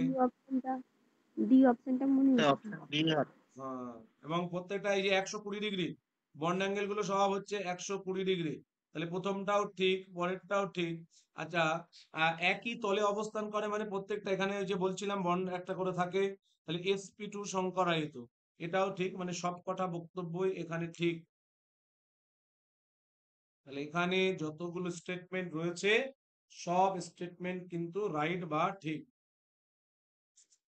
জলে গ্রাফাইট চূর্ণকে মিশিয়ে ভালোভাবে ঝাঁকালে যে ক্লয়েড দ্রবণ উৎপন্ন হয় তাকে কি বলা হয়? তাহলে কি বলা হয় তাকে? তাকে অ্যাকোয়াড্যান্ট। হ্যাঁ ঠিক, জলে এটাকে দিলে অ্যাকোয়াড্যান্ট। গ্রাফাইটের ক্লাস চাঁদে নিয়ে যাওয়া হলে তার পিচ্ছিল ক্ষারক ক্ষমতা বেড়ে যাবে, কমে যাবে, না একই থাকবে? তাহলে গ্রাফাইটকে যদি চাঁদের মধ্যে নিয়ে যাওয়া হয়, তখন সেক্ষেত্রে কি হবে একটু ভেবে চিন্তে আমাকে বলো। তাহলে গ্রাফাইটকে যদি চাঁদের মধ্যে নিয়ে যাওয়া হয়, তাহলে সেক্ষেত্রে এর যে পিচ্ছিলকরণ ক্ষমতা, সেই ক্ষমতা একই থাকবে, চেঞ্জ হবে, না বলা যাবে না? কমে যাবে। কেন কমবে? তাহলে লুব্রিক্যান্ট বা পিচ্ছিলকরণ ক্ষমতা, এগুলো তো সব ইন্টারমলিকুলার ফোর্স অফ অ্যাট্রাকশনের উপরে ডিপেন্ড করে। এটা কোনো চেঞ্জ হবে না, স্ট্রাকচার তো পুরো চেঞ্জ হচ্ছে না। তাহলে এগুলো ডিপেন্ড করে কিসের উপরে? Intermolecular force of attraction. তাহলে চাঁদে নিয়ে গেলেও কি intermolecular force of attraction change হবে? না, এটা একটা লেয়ার আরেকটা লেয়ারের উপর দিয়ে স্লিপ করে যায় বলেই তো পিচ্ছিলকারক পদার্থ। এটা গ্রাফাইটকে একই থাকে। চাঁদে নিয়ে গেলেও বাড়া কমা হবে না, এর চেঞ্জ হবে না। তার কারণ ইন্টারমলিকুলার ফোর্স অফ অ্যাট্রাকশন, এগুলো তো গ্র্যাভিটেশনাল ফোর্সের উপরে ডিপেন্ড করবে না।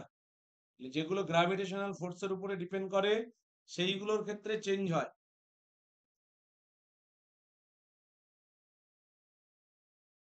আবার এগুলো আবার অনেক সময় ওয়েদারের উপরে ডিপেন্ড করে। কোশ্চেনটা যদি ওয়েদার বেসিসের উপরে বলে, তাহলে আর্দ্রতা বা বায়ুমণ্ডলের উপরে যদি বলে, তখন আবার সেক্ষেত্রে চেঞ্জ হতে পারে।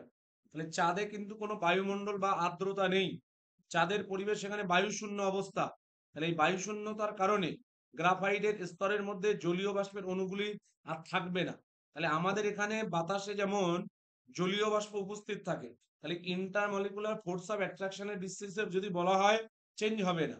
বাট যদি যেহেতু চাঁদে কোনো বায়ুমণ্ডল নেই, তার মানে চাঁদের কিন্তু সেখানে জলীয় বাষ্প থাকারও কোনো ব্যাপার নেই। বাট আমাদের এখানে জলীয় বাষ্প থাকে। এই জলীয় বাষ্প থাকার কারণে বায়ুমণ্ডল, দেখো বায়ুতে যে বাতাসে জলীয় বাষ্প রয়েছে, সেই জলীয় বাষ্প গ্রাফাইটের স্তরের মধ্যে তারা উপস্থিত থাকার কারণে তখন লুব্রিক্যান্ট বা পিচ্ছিল ক্ষমতা যেটা, এইটা অনেকটা বেশি হয়। তাহলে আমরা যখন শুকনো জায়গা অপেক্ষা ভেজা জায়গা, বিশেষ করে প্লেটের উপর, ভেজা প্লেটের উপরে পা দিলে পড়ে যাওয়ার ক্ষমতা বেশি হয়, তখন অর্থাৎ ওটা বেশি পিচ্ছিল কারক থাকে। তাহলে জল থাকলে ওই এবড়ো খেবড়ো জায়গা যেগুলো, ওই জায়গাগুলো কিন্তু ভরাট করে দেয়। সেই জন্য তখন তোমার যেটা ফ্রিকশনটা কমে যায়। তাহলে জল থাকলে ওই দুটো গ্রাফাইটের লেয়ারের মাঝখানে যদি জল থাকে, তখন সেক্ষেত্রে জল থাকার কারণে পিচ্ছিল ক্ষমতা যেটা, সেই পিচ্ছিল ক্ষমতাটা বা ফ্রিকশনটা কমে যায়, অর্থাৎ সেক্ষেত্রে পিচ্ছিল কারক ক্ষমতা বেড়ে যায়। তাহলে চাঁদে যদি নিয়ে যাওয়া হয়, একজন বলছিল যে কমে যাবে, যুক্তি আছে কথা ঠিক। তার কারণ কমবে এই কারণেই, চাঁদে যেহেতু জল নেই, তাহলে বিভিন্ন গ্রাফাইট স্তরগুলোর মাঝখানে জল থাকতে পারবে না। তাহলে জল যদি না থাকে, তাহলে ফ্রিকশন বা ওই যেটা ঘর্ষণ বা যেটাকে আমরা বলে থাকি ইন্টারমলিকুলার আকর্ষণ বল, তাহলে ইন্টারমলিকুলার আকর্ষণ বলের উপরে বা এটাকে লিকুইড হলে আমরা তখন ঘর্ষণের পরিবর্তে ব্যবহার করতে পারি, যেটা ভিসকোসিটি কথাটা ব্যবহার করতে পারি। তাহলে আকর্ষণ বল, এখানে সেক্ষেত্রে তোমার কি হচ্ছে, গ্রাফাইটের ক্ষেত্রে জল না থাকার কারণে ওই ফ্রিকশনটা একটু কমে যাবে, অর্থাৎ তখন সেক্ষেত্রে পিচ্ছিল করার ক্ষমতাটা কমবে। তাহলে গ্রাফাইটের ক্লাসকে যদি চাঁদে নিয়ে যাওয়া হয়, এই রেসপেক্টে আমাদেরকে বলতে হবে যে সেক্ষেত্রে পিচ্ছিল করার ক্ষমতা কমবে। তাহলে জল নেই তো, চাঁদে তো জল নেই, বায়ুমণ্ডল নেই, বাতাস নেই, ওই কারণে এটা হবে। গ্রাফাইট নরম ও পিচ্ছিল হওয়ার কারণ কি? তাহলে গ্রাফাইট কেন নরম এবং পিচ্ছিল কারক হয়? Option C sir. Option C হবে। ঠিক। তাহলে আমরা অলরেডি এটা পড়লাম, দুটো স্তরের মধ্যবর্তী দূরত্ব বেশি হয়, একে অপরের সাপেক্ষে পিছলে যায়, দুর্বল ভ্যান্ডার ওয়ালস আকর্ষণ বল কাজ করে, সেই জন্য একে অপরের থেকে পিছিয়ে যায়। অপশন সিটা হবে।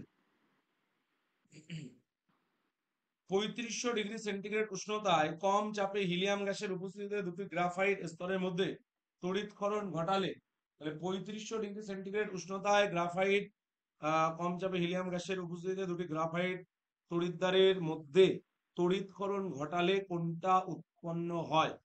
তাহলে কি হবে এটা? এটা হবে ফ্লুরিন। তাহলে তড়িৎক্ষরণ যদি ঘটানো হয়, তাহলে সেক্ষেত্রে কম চাপে হিলিয়াম গ্যাসের উপস্থিতিতে ফ্লুরিন উৎপন্ন হয়। তাহলে যেটা ফুটবলের মতো দেখতে। সক্রিয় অঙ্গারের কোন ধর্মটি সঠিক নয়? তাহলে সক্রিয় অঙ্গার যেটা, কোন ধর্মটি সঠিক নয়? বিরঞ্জন ধর্ম, বিজারণ ধর্ম, অধিশোষণ করার ধর্ম। তাহলে সবকটি ধর্মই এর উপস্থিত বর্তমান। তাহলে সক্রিয় অঙ্গার এর হচ্ছে সবকটা ধর্মই কিন্তু থাকার সম্ভাবনা আছে। বিরঞ্জনটা হবে কি করে? সক্রিয় অঙ্গারে বিরঞ্জন ধর্মটা বাদ দিয়ে বিজারণ ধর্ম যেটা, সেইটা কিন্তু রয়েছে। এ মূলত বিজারক হিসেবে কাজ করে এবং অধিশোষকও হিসেবে কাজ করতে পারে। তাহলে অধিশোষক কাকে বলে? যে সমস্ত হ্যাঁ। পদার্থ অপর পদার্থকে কি করতে পারে, তার পৃষ্ঠতলে সঞ্চিত করতে পারে। স্যার ওটাই তো অ্যাক্টিভেটেড চারকোল। হ্যাঁ, অ্যাক্টিভেটেড চারকোল, যেগুলো ওই যে ফেস ওয়াশের মধ্যে টধ্যেও দেওয়া থাকে। তাহলে ওই আমাদের মুখের মধ্যে যে সমস্ত ময়লা যেগুলোকে টেনে বার করে নেয়, তাহলে কোন ধর্মটি সঠিক নয় বলেছে। তাহলে এখানে এ বিজারক হিসেবে কাজ করতে পারে কার্বন, বিরঞ্জন ধর্ম যেটা, এরা সক্রিয় অঙ্গারের বিরঞ্জন ধর্ম। বিরঞ্জন ধর্ম কারা কারা দেখায়, যেমন H2O2 দেখাতে পারে, H2O2 হাইড্রোজেন পার অক্সাইডে জাইমান অক্সিজেন উৎপন্ন করে। SO2 দেখাতে পারে, S2 দেখাতে পারে, তাহলে Cl2 দেখাতে পারে, Cl2 দেখাতে পারে। তো Cl2, যারা জাইমান হাইড্রোজেন উৎপন্ন করতে পারে, বা SO2 হচ্ছে জাইমান হাইড্রোজেন উৎপন্ন করে, তাহলে এটা আগের দিন বললাম। তাহলে এর হচ্ছে বিরঞ্জন ধর্ম, যেটা অধিশোষণ করার ক্ষমতাও আছে। তাহলে এর অধিশোষণ করার ক্ষমতা যথেষ্ট বেশি। তাহলে সক্রিয় অঙ্গার কিন্তু যে চিনিটাকে পিউরিফাই করার জন্য এটাকে কিন্তু ব্যবহার করা হয়। তাহলে অধিশোষক হিসেবে এদেরকে ব্যবহার করা হয়। হ্যাঁ অধিশোষক স্যার, এটা কাকে বলে? ব্যবহার করে প্র্যাকটিক্যালও আছে। হুম হুম। অ্যাক্টিভেটেড চারকোলের অ্যাবজর্পশন পাওয়ারের উপরে প্র্যাকটিক্যাল করানো হতো। হ্যাঁ হ্যাঁ। তাহলে এরকম এটা যদি কঠিনের পৃষ্ঠতল হয়, তার উপরে এরকম গ্যাসের অণুগুলো সঞ্চিত হয়, জমা হয়, বাট এর অভ্যন্তরে প্রবেশ করতে পারবে না। তাহলে যখন কোনো একটা পদার্থের পৃষ্ঠতলে, তাহলে অধিশোষণের এটাও কিন্তু আছে সিলেবাসে। তাহলে যখন কোনো একটা পদার্থ তার সংস্পর্শে থাকা অপর পদার্থের পৃষ্ঠতলে জমা হবে, বাট অপর পদার্থের অভ্যন্তরে বা ভিতরে প্রবেশ করবে না, এরকম পদার্থকে এরকম ঘটনাকে বলা হয় অধিশোষণ। আর যে পদার্থের পৃষ্ঠতলে জমা হয়, তাহলে এখানে যে কঠিনের পৃষ্ঠতলে গ্যাসটা জমা হচ্ছে, তাহলে কঠিনের পৃষ্ঠতলে গ্যাস জমা হচ্ছে, তাহলে কঠিনটা হবে অধিশোষক। কঠিনকে বলা হবে অধিশোষক। কঠিনকে বলা হবে অধিশোষক। আর গ্যাসের অণুগুলোকে কি বলা হবে? গ্যাসের অণুগুলোকে বলা হবে অধিশোষিত পদার্থ। অধিশোষিত পদার্থ। হ্যাঁ, তাহলে এই জায়গাটাও একটুখানি মাথায় রাখতে হবে যে অধিশোষণ কাকে বলে, শোষণ কাকে বলে। তাহলে অধিশোষণ হচ্ছে, তাহলে এই দুটোর মধ্যে পার্থক্য কি জানো? তাহলে অধিশোষণ হচ্ছে, তাহলে কি বললাম, একটি পদার্থ তার সংস্পর্শে থাকা অপর একটি পদার্থের অভ্যন্তরে বা ভিতরে প্রবেশ না করে যদি তার উপরের পৃষ্ঠতলে কেবলমাত্র সঞ্চিত হয় বা জমা হয়, তাহলে সেই প্রক্রিয়াকে বলা হয় অধিশোষণ। তাহলে তাকে আমরা কি বলবো? অধিশোষণ বলবো। আর যদি দেখা যায় যে ওই পদার্থটা অভ্যন্তরে বা ভিতরে প্রবেশ করছে, তখন তাকে বলা হয় শোষণ। তাহলে অধিশোষণ আর শোষণ কাকে বলে, বোঝা গেছে? তাহলে অধিশোষণ হলো যখন অভ্যন্তরে প্রবেশ না করে শুধুমাত্র উপরের পৃষ্ঠতলে জমা হবে বা সঞ্চিত হবে, তখন তাকে আমরা বলবো অধিশোষণ। আর যখন ভিতরে প্রবেশ করবে, তাহলে আপনার একটা কঠিনের পৃষ্ঠতলে যখন জল রেখে দিই, জলটা যদি ভিতরে প্রবেশ করে তখন তাকে বলবো শোষণ। আর যদি ভিতরে প্রবেশ না করে, শুধুমাত্র ওই কঠিনের উপরে জমা থাকে, তখন আমরা তাকে বলবো অধিশোষণ। তাহলে অধিশোষণ আর শোষণটাও জানতে হবে। তাহলে অধিশোষিত পদার্থ হচ্ছে, তাহলে কঠিনের পৃষ্ঠতলে যেমন গ্যাসের অণুগুলো জমা হচ্ছে, এটাকে বলা হবে, তাহলে গ্যাসটাকে বলা হবে অধিশোষিত পদার্থ। আর কঠিনের পৃষ্ঠতলটাকে বলা হবে অধিশোষক। তাহলে শোষণ আর অধিশোষণ, তাহলে অধিশোষণ হচ্ছে আবার দুটো ভাগে ভাগ, একটা হচ্ছে কি বলা হয় ভৌত অধিশোষণ, একটাকে বলা হয় রাসায়নিক অধিশোষণ। তাহলে এইগুলো একটু ভালো করে জেনে রাখবে, কোনটাকে ভৌত অধিশোষণ বলে, কোনটাকে রাসায়নিক অধিশোষণ বলে। তাহলে এটা বিরঞ্জন ধর্মটা, কার্বন কিন্তু বিরঞ্জন ধর্মটা আমরা এখানে বিজারণ ধর্ম দেখায়, অধিশোষক ধর্ম দেখায়। বিরঞ্জন ধর্মটা কার্বনের স্যার, সক্রিয় অঙ্গারে। হুম। স্যার হ্যাঁ এটা বলো। বইতে দেখলাম স্যার বিরঞ্জন ধর্মটাও দেবে স্যার, কারণ সক্রিয় অঙ্গার ওই যে কোনো কোনো কিছু স্বাদকে নষ্ট করে দিতে পারে। সবকটা তথ্যই সঠিকটা হচ্ছে। উম, কিন্তু এমনি বিরঞ্জক হিসেবে এটাকে ব্যবহার করা হয় না। এটাকে মেনলি যেটা ব্যবহার করা হয় সেটা হচ্ছে তোমার এই অধিশোষক হিসেবে ব্যবহার করা হয়। আগেকার দিনে যেমন চিনি, চিনির থেকে বিভিন্ন রকমের অশুদ্ধিগুলোকে দূরীভূত করতে ব্যবহার করা হতো, মেনলি এই কাজে ব্যবহার করা হয়। বিরঞ্জন হয়তো থাকতে পারে, এটা সঠিক নয়। এটা ঠিক আছে, এটা বিরঞ্জন ধর্মটা তো আছে স্যার, মানে দেখাতে পারে, তাহলে হ্যাঁ। সবকটি তথ্যই সঠিক হচ্ছে। তাহলে এটা তথ্যটাই তো সবগুলোই হবে, আর বিরঞ্জনও দেখাতে পারে, কিন্তু আমরা মেনলি ঠিক আছে সবকটাই আমরা এটা সবকটাই করি। হ্যাঁ, ওই স্বাদটা নষ্ট করে দিতে পারে ও। স্যার হ্যাঁ বল। স্যার স্যার বলছি যে আর একটা বইতে আছে না যে বিজারণ ধর্ম সঠিক নয়, এটা বিজারণ ধর্মটা আছে, বি অপশনটা আছে। হ্যাঁ, ও ভুল দেওয়া আছে, ভুল ভুল দেওয়া আছে, ওটা ভুল দেওয়া আছে। আচ্ছা সক্রিয় অঙ্গারের উপস্থিতিতে H2S এর জলীয় দ্রবণের মধ্যে দিয়ে লেড নাইট্রেট মেশালে বলছে কালো অধক্ষেপ উৎপন্ন হয় না। তাহলে কালো বর্ণের কেন অধক্ষেপ উৎপন্ন হবে না সেইটা আমাদেরকে ওরা বলতে বলেছে। তাহলে কেন কালো বর্ণের অধক্ষেপ উৎপন্ন হবে না, তাহলে সক্রিয় অঙ্গারের মধ্যে দিয়ে H2S গ্যাস যদি চালনা করা হয়, তাহলে ওই মেন যেটা বলছিলাম একটু আগে, তাহলে এক সক্রিয় অঙ্গার হচ্ছে গ্যাসকে অধিশোষণ করে। গ্যাসকে কি করে? অধিশোষণ করে। তাহলে যখন এরকম কোন একটা গ্যাসের জলীয় দ্রবণের মধ্যে আমরা দিচ্ছি, সব গ্যাসের অণুগুলো ওই কঠিনের পৃষ্ঠতলে এসে জমা হচ্ছে। তাহলে যখন সক্রিয় অঙ্গারের উপস্থিতিতে H2S এর জলীয় দ্রবণে লেড নাইট্রেট, তাহলে লেড নাইট্রেটের সাথে H2S এর বিক্রিয়ায় H2S এর বিক্রিয়ায় লেড সালফাইডের কালো অধক্ষেপ উৎপন্ন হওয়ার কথা। কিন্তু কালো বর্ণের যে অধক্ষেপ বা প্রেসিপিটেট, এইটা উৎপন্ন হচ্ছে না কেন? তার কারণ হচ্ছে, দেখো এই যে সক্রিয় অঙ্গার ও কি করছে, H2S গ্যাসটাকে অধিশোষণ করে নিচ্ছে। H2S গ্যাসকে ও অধিশোষণ করার কারণে লেড নাইট্রেটের সাথে H2S এর আর বিক্রিয়া হচ্ছে না, সেই কারণে পদক্ষেপটা পড়ছে না। কালো বর্ণের যে অধক্ষেপ পড়ার কথা ছিল, সেইটা কিন্তু অধক্ষেপটা উৎপন্ন হচ্ছে না।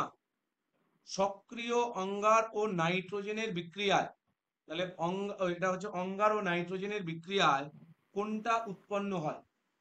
Option C. তাহলে CN2, এটা CN এর all to cyanogen। হ্যাঁ সায়ানোজেন, এটাকে ছদ্ম হ্যালোজেনও বলা হয়, মাথায় রাখতে হবে। তাহলে ছদ্ম হ্যালোজেন বা সিউডো হ্যালোজেন। আর সিএন মাইনাস কে বলা হয় ছদ্ম হ্যালাইড। ছদ্ম হ্যালাইড। তাহলে সিএন হোল টু কে বলা হয় ছদ্ম হ্যালোজেন। তাহলে এরা হ্যালোজেন নয়, বাট হ্যালোজেনের মতো বিহেভ করে, সেই জন্য এদেরকে বলা হয়। তাহলে এটা হবে সিএন হোল টু সায়ানোজেন, যেটাকে আমরা ছদ্ম হ্যালোজেন বলে থাকি। শ্বেততপ্ত অঙ্গার, শ্বেততপ্ত অঙ্গারের উপর দিয়ে স্টিম চালনা করা হলো। স্টিম মানে জলীয় বাষ্প।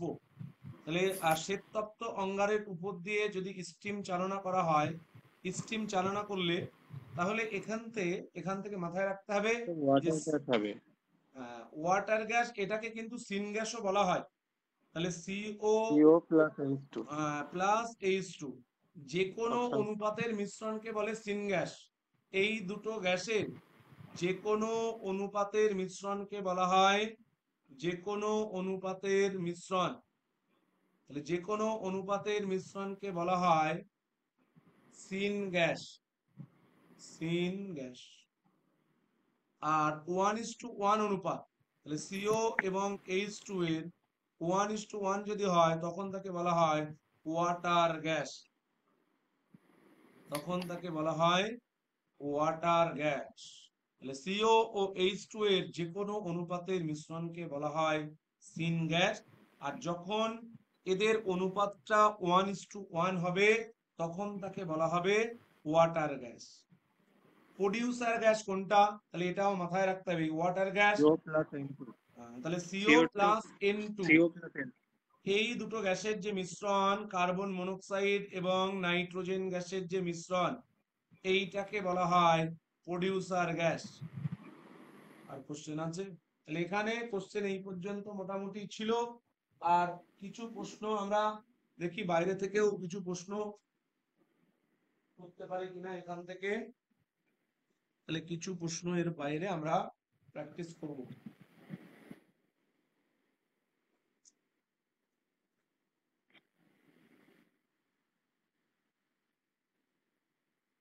তাহলে বোরিক অ্যাসিডকে মিথানল সহ উত্তপ্ত করলে, একটা কোশ্চেন দিয়েছে যে বোরিক অ্যাসিডকে মিথানল সহ উত্তপ্ত করলে সবুজ শিখার সৃষ্টি হয় যে যৌগটির জন্য। তাহলে একটু আগেই বললাম, তাহলে বোরিক অ্যাসিডের সংকেত কি? H3। এর সাথে মিথানল CH3OH বলছে বিক্রিয়া করলে সবুজ বর্ণের শিখার সৃষ্টি হয় যে যৌগটির জন্য। তাহলে এটা হবে ট্রাই মিথাইল বোরেট। এর নাম ট্রাই মিথাইল বোরেট। এই যৌগটার জন্য সবুজ রঙের আলো সৃষ্টি হয়, এর নাম হবে ট্রাই মিথাইল বোরেট। এই যৌগটা উৎপন্ন হয়। তাহলে এরপরে বলছি অ্যালাম বা ফটকিরি, যেটা ফটকিরির সংকেত কি? ফটকিরির সংকেত হচ্ছে এটা K2SO4 Al2SO4 whole 3 24H2O। 24H2O। বলছে অ্যালামকে জল পরিশোধনে ব্যবহার করার কারণ কি? ওরা বলছে এটি খরজলকে মৃদু করে, এটি জলের উপস্থিত জীবাণুদের ধ্বংস করে, জলের স্বাদ বাড়িয়ে দেয়, জলে ভাসমান অশুদ্ধিগুলোকে তঞ্চিত করে। তাহলে এটা এই এইটা চ্যাপ্টারে অপশন আছে, ডি হবে। ক্লোরাইডের চ্যাপ্টারে। তাহলে ক্লোরাইডের চ্যাপ্টারে আমরা পড়েছি, জানি যে ক্লোরাইড কণার আধানের বিপরীত আধান বিশিষ্ট আয়ন ক্লোরাইডকে তঞ্চিত করতে পারে। তাহলে জলের মধ্যে যে বিভিন্ন রকমের কণাগুলো থাকে, অশুদ্ধি কণা, সেগুলো ক্লোরাইড কণা। তাহলে ফটকিরিতে উপস্থিত এই যে Al3+, K+, এই সমস্ত আয়ন দ্বারা তাহলে ওই কণাগুলোর আধানগুলো প্রশমিত হয়ে যায়। আধানগুলো প্রশমিত হয়ে যাওয়ার কারণে কণাগুলো নিউট্রাল বা প্রশম হয়ে যাওয়ার কারণে পরস্পরের কাছাকাছি এসে একত্রিত হয়ে বড় কণায় পরিণত হয় এবং নিচে থিতিয়ে পড়ে। তাহলে এই ঘটনাটাকে বলা হয় কোয়াগুলেশন বা তঞ্চন। তাহলে অ্যালামকে জল পরিশোধনে ব্যবহার করার কারণ হচ্ছে জলে ভাসমান অশুদ্ধিগুলোকে মূলত এ তঞ্চিত করতে পারে।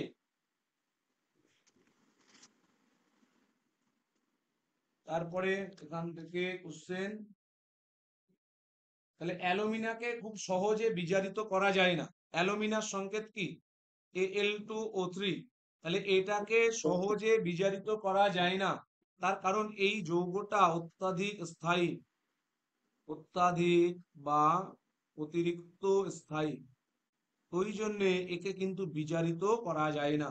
তাহলে থার্মিট মিশ্রণ কাকে বলে? থার্মিট পদ্ধতি কি এটাও একটু পড়ে রাখতে হবে। তাহলে থার্মিট মিশ্রণ কাকে বলে? 3 ভাগ Fe2O3 আর Al2O3 আর 1 ভাগ অ্যালুমিনিয়াম চূর্ণের মিশ্রণকে বলা হয় থার্মিট মিশ্রণ। তাহলে এখান থেকে গলিত আয়রন যেটা পাওয়া যায়, সেই আয়রনটা কিন্তু এই যে জাহাজের ভাঙা অংশ, রেল লাইনের ফাটা অংশ জোড়া দেওয়ার জন্য ব্যবহার করা হয় এই পদ্ধতি। তাহলে তোমার ক্রোমিয়াম, তারপরে ক্রোমিয়াম, আয়রন, এই সমস্ত যে ধাতুগুলো আছে, এদের অক্সাইডকে অ্যালুমিনিয়াম দ্বারা বিজারিত করে গলিত ধাতুতে পরিণত করা হয়। তাহলে এই পদ্ধতিকে বলা হয় থার্মিক পদ্ধতি। আর থার্মিক মিশ্রণ হচ্ছে 3 ভাগ Fe2O3 ও 1 ভাগ অ্যালুমিনিয়াম চূর্ণের মিশ্রণ। এই মিশ্রণকে বলা হয় থার্মিক মিশ্রণ। তাহলে এইভাবে যে আমরা এটা পেয়ে থাকি, তাকে কিন্তু জাহাজ বা যেগুলো রেল লাইনের ভাঙা অংশ, সেই সমস্ত জায়গাগুলো জোড়া লাগানোর জন্য এই থার্মিক পদ্ধতিতে যে আয়রন পাওয়া যায়, গলিত আয়রন, সেটাকে ব্যবহার করা হয়।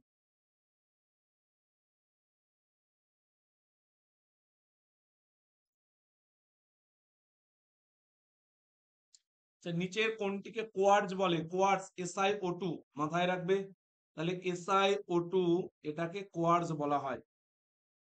তাহলে এটাকে কোয়ার্টজ বলে, SiO2 কে বলা হয় কোয়ার্টজ।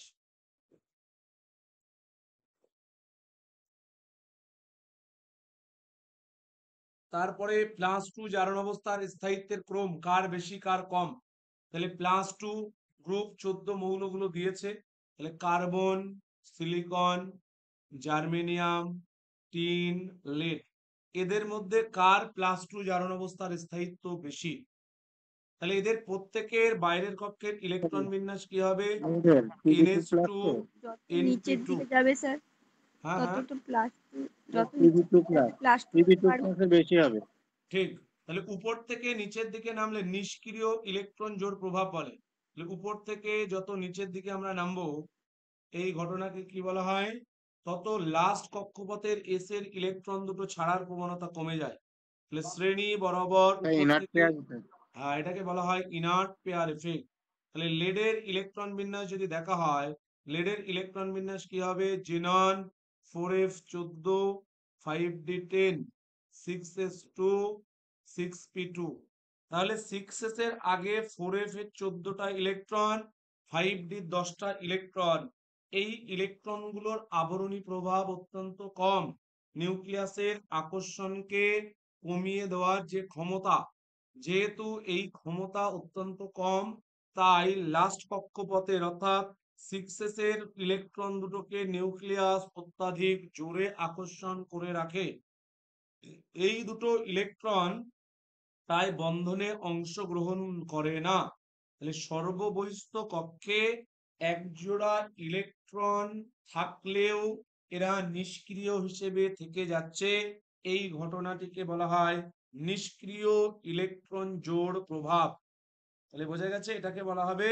তাহলে উপর থেকে নিচের দিকে +2 জারণ অবস্থার স্থায়িত্ব বাড়ে, +2 জারণ অবস্থা স্থায়িত্ব বৃদ্ধি পায়। উপর থেকে নিচের দিকে স্থায়িত্ব বৃদ্ধি পায়, উপর থেকে নিচের দিকে স্থায়িত্ব বাড়বে।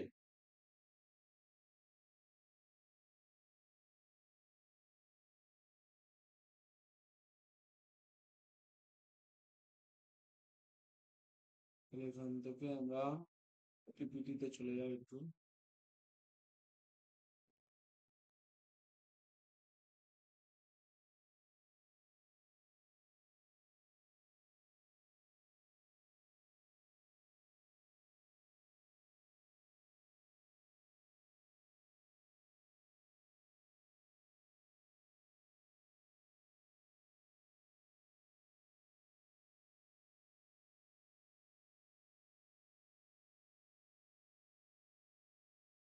অ্যান্টিমনি 5 এবং বিসমাথ 5 এদের মধ্যে কে বেশি শক্তিশালী জারক পদার্থ হবে? তাহলে অ্যান্টিমনি 5, বিসমাথ 5। বিসমাথ 5, তাহলে ঠিক এই একই টাইপের কোশ্চেন। তাহলে অ্যান্টিমনি 5 এবং বিসমাথ 5, তাহলে এদের মধ্যে তাহলে আমরা যদি দেখি যে nitrogen, phosphorus, arsenic, antimony, bismuth. তাহলে nitrogen, phosphorus, arsenic, antimony, bismuth, এদের প্রত্যেকের ইলেকট্রনিক কনফিগারেশন হচ্ছে NH2 NP3। তাহলে এদের সবার লাস্ট কক্ষপথের ইলেকট্রনিক কনফিগারেশন হলো NH2 NP3। তাহলে উপর থেকে নিচের দিকে নামলে যেটা বললাম, ওই একই কারণে ইনার্ট পেয়ার এফেক্টের জন্য এদের, তাহলে নাইট্রোজেনের ইলেকট্রন বিন্যাস যদি দেখা হয়, নাইট্রোজেন কি হবে, হিলিয়াম 2s, নাইট্রোজেন হচ্ছে 7, ফসফরাস 15, আর্সেনিক কত 33, এর সাথে 18 যোগ করলে এটা হবে 51, আর এটা হবে 32 যোগ করলে 83। তাহলে হিলিয়াম এটা হচ্ছে, তারপর 2s2 2p3 নাইট্রোজেনের ইলেকট্রন বিন্যাস। ফসফরাসের ইলেকট্রন বিন্যাস করলে নিয়ন 15, তাহলে 3s2 3p3। আর্সেনিকের ইলেকট্রন বিন্যাস যদি করা হয়, আর্গন 18 3d10 4s2 4p3। তারপরে অ্যান্টিমনির যদি করা হয় ইলেকট্রন বিন্যাস কি হবে, ক্রিপ্টন 36 প্লাস, তাহলে 4d10 5s2 5p3। বিসমাথ যদি করা হয় ইলেকট্রন বিন্যাস, xenon 54 4f14 5d10 6s2 6p3। তাহলে ওরা প্রশ্নটা বলেছে বিসমাথ 5 ও অ্যান্টিমনি 5 এদের মধ্যে কে বেশি শক্তিশালী জারক পদার্থ। কোশ্চেনটা হচ্ছে কে শক্তিশালী জারক পদার্থ, which one is more strong oxidising agent কে হবে। তাহলে ওই যে আমরা পড়লাম শ্রেণী বরাবর উপর থেকে নিচের দিকে নামলে লাস্ট কক্ষপথের এস ইলেকট্রন দুটোর উপরে নিউক্লিয়াসের আকর্ষণ বল ক্রমশ বৃদ্ধি পাচ্ছে। তাহলে নিউক্লিয়াসের আকর্ষণ বল বৃদ্ধি পাওয়ার কারণে লাস্ট কক্ষপথের এস এর ইলেকট্রন দুটো ত্যাগ করার প্রবণতা কমছে। তাহলে শ্রেণী বরাবর উপর থেকে নিচের দিকে নামলে +5 জারণ অবস্থার পরিবর্তে +3 জারণ অবস্থার স্থায়িত্ব বাড়ছে। তাহলে উপর থেকে নিচের দিকে কি হচ্ছে, +3 জারণ অবস্থার স্থায়িত্ব বাড়ছে, +3 জারণ অবস্থার স্থায়িত্ব বৃদ্ধি পায়।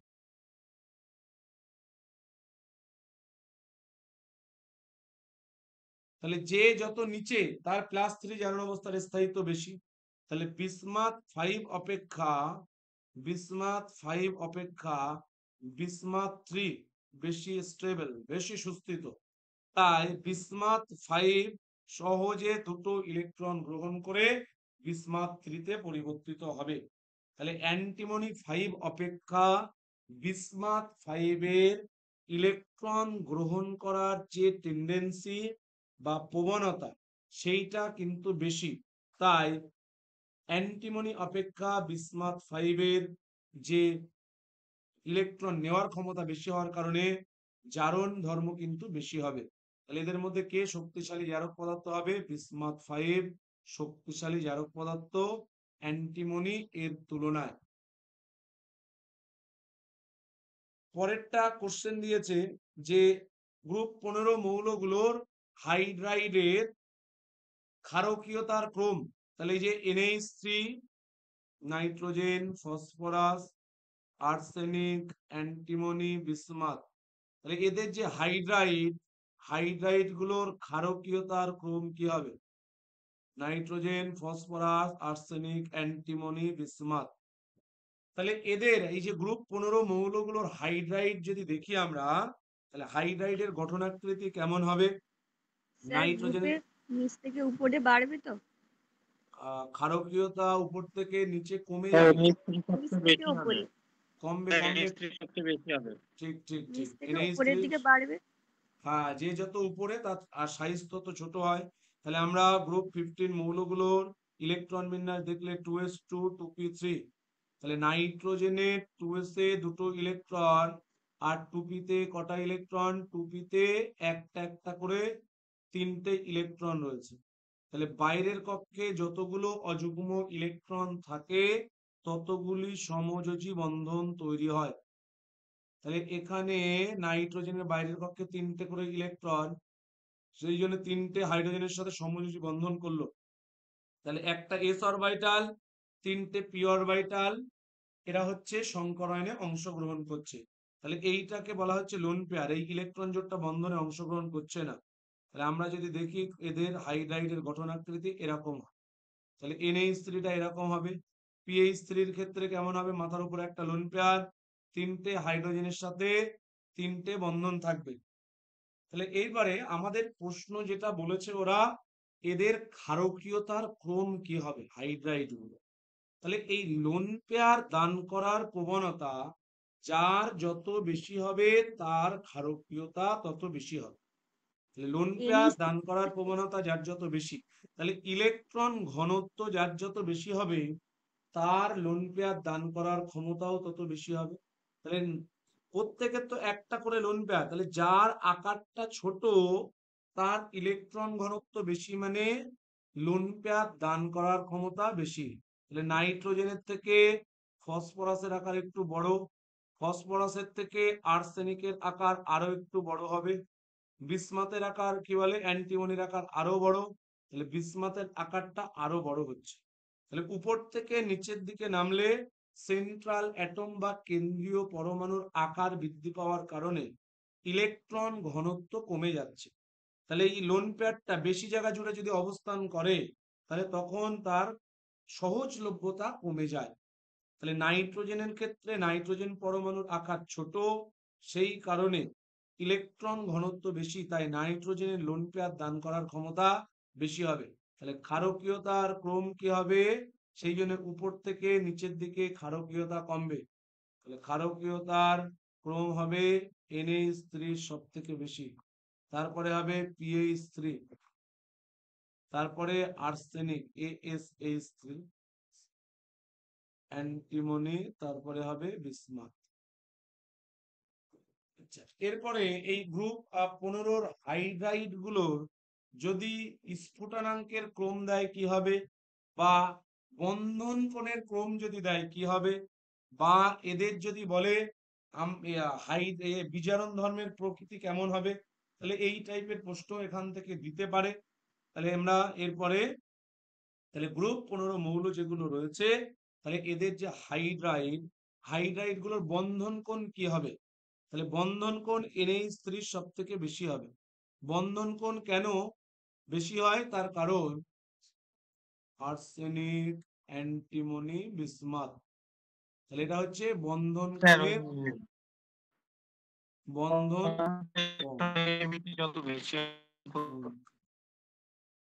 তাহলে NH3 বন্ধন কোণ কেন বেশি হবে, তাহলে কেন্দ্রীয় পরমাণুর তড়িৎ ঋণাত্মকতা বৃদ্ধি পেলে, কেন্দ্রীয় পরমাণুর তড়িৎ ঋণাত্মকতা বৃদ্ধি পেলে বন্ধন কোণ বাড়ে। তড়িৎ ঋণাত্মকতা বৃদ্ধি পেলে, তাহলে আমরা যদি দেখি যে এদের মধ্যে কার তড়িৎ ঋণাত্মকতা সব থেকে বেশি, নাইট্রোজেনের। অপরদিকে বিসমাথ, তাহলে শ্রেণী বরাবর উপর থেকে নিচের দিকে তড়িৎ ঋণাত্মকতা হ্রাস পায়। তাহলে নাইট্রোজেনের তড়িৎ ঋণাত্মকতা বেশি মানে বন্ধন ইলেকট্রন জোড় কেন্দ্রীয় পরমাণুর কাছাকাছি থাকে। তাহলে নাইট্রোজেনের ক্ষেত্রে এই বন্ধন ইলেকট্রন জোড় সব থেকে NH3 এর ক্ষেত্রে সব থেকে কাছাকাছি থাকবে। যত কাছাকাছি থাকবে এদের মধ্যে রিপালশন বেশি, তাহলে বিকর্ষণ যত বেশি হবে তত বন্ধন কোণটা কিন্তু বৃদ্ধি পাবে। তাহলে এই জন্য এদের বন্ধন কোণের অর্ডার এটা হবে। আচ্ছা, এদের যদি স্ফুটনাঙ্কের ক্রমটা দিত, স্ফুটনাঙ্ক কি হবে, স্ফুটনাঙ্ক মানে যে উষ্ণতায় কি হয় তরলটা ফুটতে শুরু করে এবং যতক্ষণ না ওই তরলের ফুটনটা কমপ্লিট না হচ্ছে উষ্ণতা স্থির থাকবে, সেই উষ্ণতাকে বলা হয় স্ফুটনাঙ্ক। যে উষ্ণতা স্ফুটনাঙ্কের ক্রমটা ফ্যাজান্স রুল থেকেও করা যাবে তো? না, এই জায়গাটায় একটা একটুখানি মাঝখানে জাম্প হবে, ব্যতিক্রম হবে। না, NH3 সবার থেকে বেশি হবে না, NH3 এদের দুজনের থেকে বেশি হবে। তাহলে আমরা যদি দেখি, না ওটা হচ্ছে গলনাঙ্কটা বেশি হবে, আর স্ফুটনাঙ্ক বলেছি, তাহলে স্ফুটনাঙ্ক হচ্ছে কার বেশি হবে, BiH3। আমি বলে দিচ্ছি কেন, তাহলে nitrogen, phosphorus, arsenic, antimony, bismuth, তাহলে এদের কেন্দ্রীয় পরমাণুর আকার একটু আগে আমরা দেখলাম উপর থেকে নিচের দিকে কেন্দ্রীয় পরমাণুর আকারটা বড় হয়ে গেছে। তাহলে উপর থেকে নিচের দিকে কেন্দ্রীয় পরমাণুর আকার যদি বড় হয়, ভ্যান ডার ওয়ালস আকর্ষণ বলটাও বৃদ্ধি পায়। ভ্যান ডার ওয়ালস আকর্ষণ বল যত বৃদ্ধি পাবে, মেল্টিং পয়েন্ট, বয়লিং পয়েন্টটাও তত বাড়বে। তাহলে বিসমাথ BiH3 আকারটা সবার থেকে বড়, তাহলে এর স্ফুটনাঙ্ক সবার থেকে বেশি, ঠিক আছে। তাহলে তোমার BiH3 হবে সবার থেকে বেশি, তারপরে SbH3 অ্যান্টিমনি যেটা। এইবার দেখো NH3 সবার থেকে কম হওয়ার কথা ছিল, তার কারণ নাইট্রোজেনের আকার সবার থেকে ছোট, বাট NH3 হাইড্রোজেন বন্ধন গঠন করতে পারে। তাহলে ওর আকার সবার থেকে ছোট হলেও ও হাইড্রোজেন বন্ধন গঠন করতে পারে, ওই কারণে তাহলে তোমার PH3 ফসফিন এবং SH3 অপেক্ষা NH3 কিন্তু বেশি হবে। তাহলে এই যে PH3 এবং আর্সেনিক এদের আকারটা খুব বড় না, আবার এরা হাইড্রোজেন বন্ধনও গঠন করতে পারে না, সেই কারণে কি হবে, ওদের দুজনের তুলনায় না NH3 বেশি হবে। তাহলে তারপরে হবে আর্সেনিক, H3, লাস্টে হবে PH3। তাহলে এটা হবে স্ফুটনাঙ্কের ক্রম।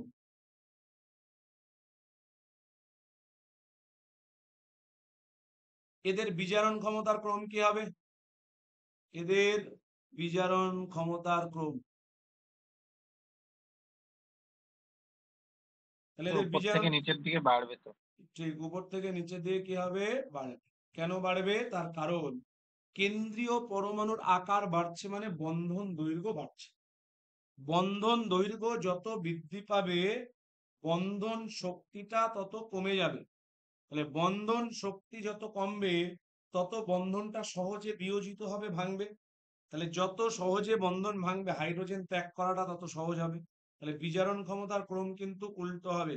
তাহলে BiH3 সব থেকে বেশি, তারপরে H3, তারপরে হবে PH3, তারপরে হবে NH3। এটা হচ্ছে বিজারণ ক্ষমতার ক্রম। এদের থার্মাল স্টেবিলিটি বা তাপীয় স্থায়িত্বের ক্রম কি হবে? তাপীয় স্থায়িত্বের ক্রম NH3 সবচেয়ে বেশি হবে, নিচের দিকে হ্যাঁ। কমবে। তাহলে ওই এক্ষুনি যেটা বললাম, তাহলে কেন্দ্রীয় পরমাণুর আকারটা যত বাড়ছে তত বন্ধন দৈর্ঘ্য বৃদ্ধি পাচ্ছে। বন্ধন দৈর্ঘ্য যত বাড়বে বন্ধন শক্তি তত কমবে। তাহলে ভাঙতে কম শক্তি লাগবে। তাহলে যাকে ভাঙতে যত কম শক্তি লাগে তার মানে তার তাপীয় স্থায়িত্ব তত কম। তাহলে তার তাপীয় স্থায়িত্ব কি হবে? তত কম হবে। তাহলে BiH3 কে ভাঙার জন্য সব থেকে কম শক্তি লাগবে, তার কারণ ওখানে বন্ধন দৈর্ঘ্যটা সব থেকে বড়, সেই কারণে বন্ধন শক্তি কম। তাহলে ভাঙতেও শক্তি কম লাগবে, তাই তাপীয় স্থায়িত্ব কম হবে। তাহলে তাপীয় স্থায়িত্বের ক্রম কি হবে? NH3 এর বেশি।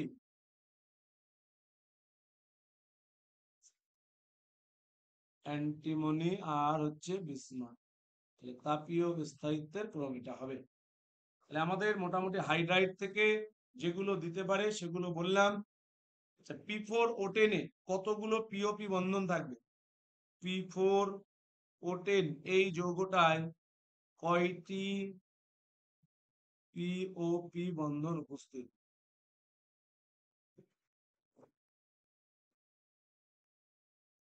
ছটি স্যার। হ্যাঁ, 6টি হবে। তাহলে আমরা যদি দেখি P4O10, তাহলে এটা অল্টারনেট পজিশনে একটা করে অক্সিজেন ফসফরাস। অল্টারনেট পজিশনে কি করব আমরা? একটা করে। তাহলে এটা P4O10, এখানে একটা অক্সিজেন। আচ্ছা, তাহলে বা এটাকে এইভাবে করতে পারি আমরা। তাহলে অল্টারনেট পজিশনে এইভাবে দিয়ে দিলাম ফসফরাস অক্সিজেন। আর যেটা হবে প্রত্যেকটা ফসফরাসের সাথে, বা এটাকে বুঝতে যদি অসুবিধা হয় তাহলে P4 আগে 4টে ফসফরাস, 4টে এরকম চতুর্ভুজের 4টে কৌণিক বিন্দুতে দিয়ে মাঝখানে একটা করে অক্সিজেন ঢুকিয়ে দাও,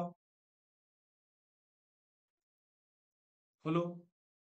এরপর P4O10 বলেছে মানে প্রত্যেকটা ফসফরাসের সাথে একটা করে এরকম ডাবল বন্ডেড অক্সিজেন। তাহলে এই 4 সাইড আমরা সাইকেল বাই যে রিং, যেটা রিং এ 4টে POP বন্ধন পাচ্ছি। তাহলে এই একটা বন্ধন, আচ্ছা এই একটা বন্ধন, POP বন্ধন এই একটা আর এই একটা, আর মাঝখানে একটা করে জুড়তে হবে। এর সাথে এর একটা জুড়লাম, আর এই ফসফরাসের সাথে এর একটা। তাহলে মোট 6টা বন্ধন রয়েছে। তাহলে মোট 6টা কি থাকবে? POP বন্ধন 6টি হবে। তাহলে P4O10 বলুক বা P4O6 বলুক, উভয়ের ক্ষেত্রে 6টা করে কিন্তু বন্ধন উপস্থিত থাকবে। তাহলে পারক্সো ডাই ফসফরিক অ্যাসিডে বলছে কোনটি? পারক্সো ডাই ফসফরিক অ্যাসিড আগের দিন যেটা করালাম। তাহলে কোনটিতে পারক্সো বন্ধন অর্থাৎ POOP বন্ধন রয়েছে? তাহলে পারক্সো ডাই ফসফরিক অ্যাসিডের ফর্মুলা কি? H4, তাহলে P2O8। এই যে পারক্সো ডাই ফসফরিক অ্যাসিড, তাহলে এর মধ্যে কিন্তু পারক্সো বন্ধন অর্থাৎ POP বন্ধনটা রয়েছে। তাহলে এর স্ট্রাকচার কেমন হবে? POO, B double bond O, এবং এখান থেকে এটা হবে OH, এটা হবে OH। তাহলে এটা হবে পারক্সো ডাই ফসফরিক অ্যাসিড। তাহলে এখানে এই বন্ধনটা রয়েছে। আর একটা হচ্ছে যদি আমরা এটা দেখি পারক্সো ডাই সালফিউরিক অ্যাসিড, তার সংকেত কি হবে? তাহলে এটা হচ্ছে পারক্সো die phosphoric acid. পারক্সো die phosphoric acid.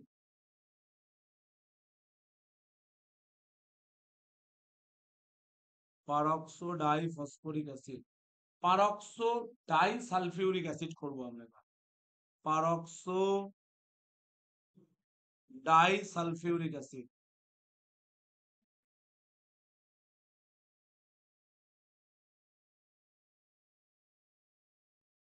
তাহলে এর সংকেত কি হবে? পারক্সো H2S2O8, এর সংকেত হবে H2S2O8, পারক্সো ডাই সালফিউরিক অ্যাসিড যেটা। তাহলে এর স্ট্রাকচার যদি করা হয় তাহলে এরকম হবে, ডবল বন্ড ও,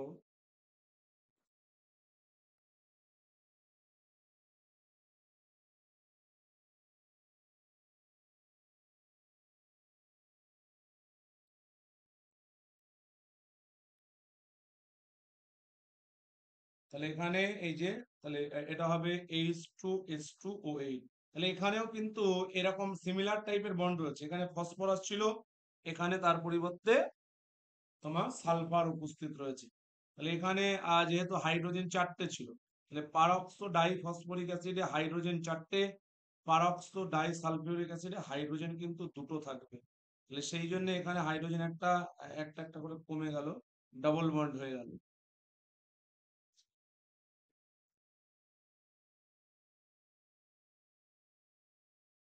তাহলে এখান থেকে এই টাইপের কিছু প্রশ্নপত্র আর বলছি,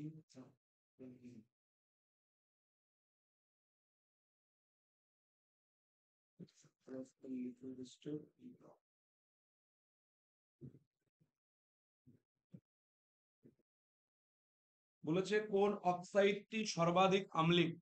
তাহলে ওরা কয়েকটা অক্সাইড দিয়েছে, দিয়ে বলছে কোন অক্সাইডটি সর্বাধিক আম্লিক। প্রথমে দিয়েছে P4O6, তারপরে দিয়েছে AS4O6, তারপরে N2O3, তারপরে দিয়েছে Bi2O3। কোনটা সব থেকে বেশি আম্লিক হবে অক্সাইড গুলোর মধ্যে? এই যে অক্সাইড গুলো, এদের মধ্যে কোনটা সবচেয়ে বেশি আম্লিক প্রকৃতির? তাহলে আমরা কি জানি যে কোনো মৌলের ধাতব ধর্ম বাড়লে আম্লিকতা হ্রাস পায় অক্সাইডটির। তাহলে নাইট্রোজেন, ফসফরাস, আর্সেনিক, অ্যান্টিমনি আর বিসমাথ, তাহলে উপর থেকে নিচের দিকে নামলে ধাতব ধর্ম বৃদ্ধি পায়। উপর এদের থেকে, অক্সিডেশন স্টেট করে করলেও তো হবে।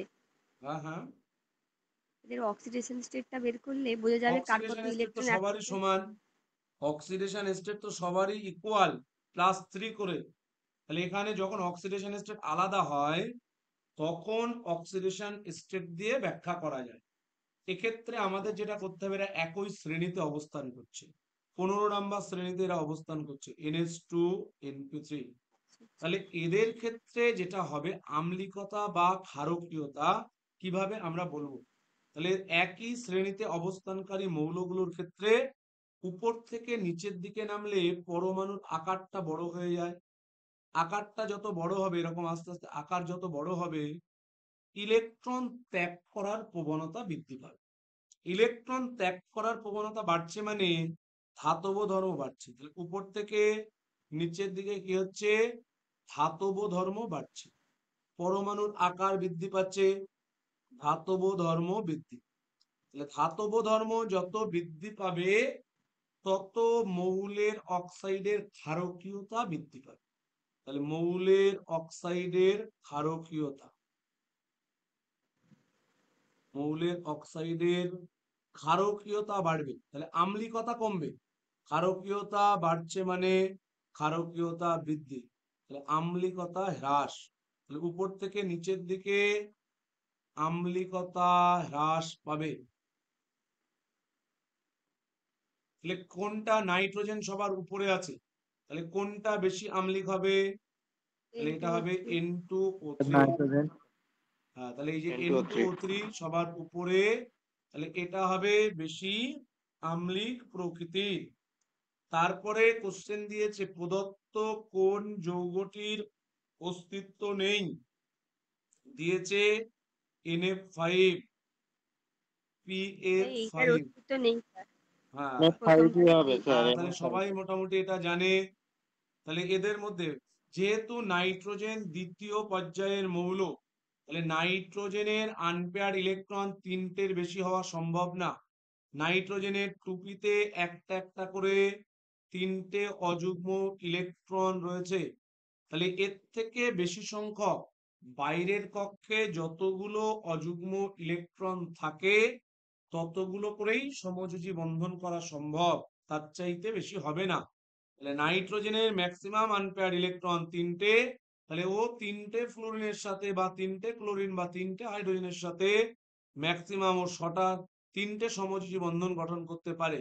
বাট NF5 এর ক্ষেত্রে সমযোজী বন্ধন 5টা আছে, তাহলে নাইট্রোজেনের পক্ষে তো 5টা সমযোজী বন্ধন গঠন করা সম্ভব না, তাই এই যৌগটার অস্তিত্ব থাকবে না। তারপরে কোশ্চেন দিয়েছে নাইট্রোজেনের কোন হ্যালাইডটি আর্দ্র বিশ্লেষিত হয় না? NCl3, NF5, এটা NF3 করো, NF5 না, এটা NF3 করো। তাহলে NF3, Ni3, NBr3 NF3 হবে স্যার। হ্যাঁ ওটা NBr3। তাহলে NF3 এর আর্দ্র বিশ্লেষণ হবে না। আর্দ্র বিশ্লেষণ হতে গেলে জলের থেকে লোন পেয়ার অ্যাকসেপ্ট করতে হবে বা গ্রহণ করতে হবে। তাহলে নাইট্রোজেন এবং ফ্লোরিন দুজনেই তো দ্বিতীয় পর্যায়ের মৌল, এদের কারোরই ভ্যাকেন্ট বা খালি অরবিটাল নেই, সেই কারণে এরা জলের থেকে লোন পেয়ার গ্রহণ করতে পারে না, তাই এদের কিন্তু আর্দ্র বিশ্লেষণ সম্ভব হয় না। নাইট্রোলিম কি? তাহলে এই কোশ্চেনটা নাইট্রোলিম কি, তাহলে ক্যালসিয়াম সায়ানামাইড ও কার্বনের ধূসর বর্ণের মিশ্রণকে বলা হয় নাইট্রোলিম। এইটাই এটা হবে। হ্যাঁ, ক্যালসিয়াম সায়ানামাইড ও কার্বনের যে ধূসর বর্ণের মিশ্রণ, এইটাকে বলা হয় নাইট্রোলিন। এর পরের দিন আমরা ইউনিট 6 করব এবং তার কোশ্চেন গুলো একদিনে আলোচনা করব। তাহলে মোটামুটি এখান থেকে কেমন কি প্রশ্ন আমরা কিছুটা প্র্যাকটিস করলাম। স্যার ইউনিট 6 এ কি কি আছে একবার বলে দিন স্যার। তাহলে ইউনিট 6 এ রয়েছে মেটালার্জি ধাতুবিদ্যা রেডক্স, তারপরে তাহলে মেটালার্জি ধাতুবিদ্যা ডিএফ ব্লক, এইগুলো রয়েছে ইউনিট 6 এ।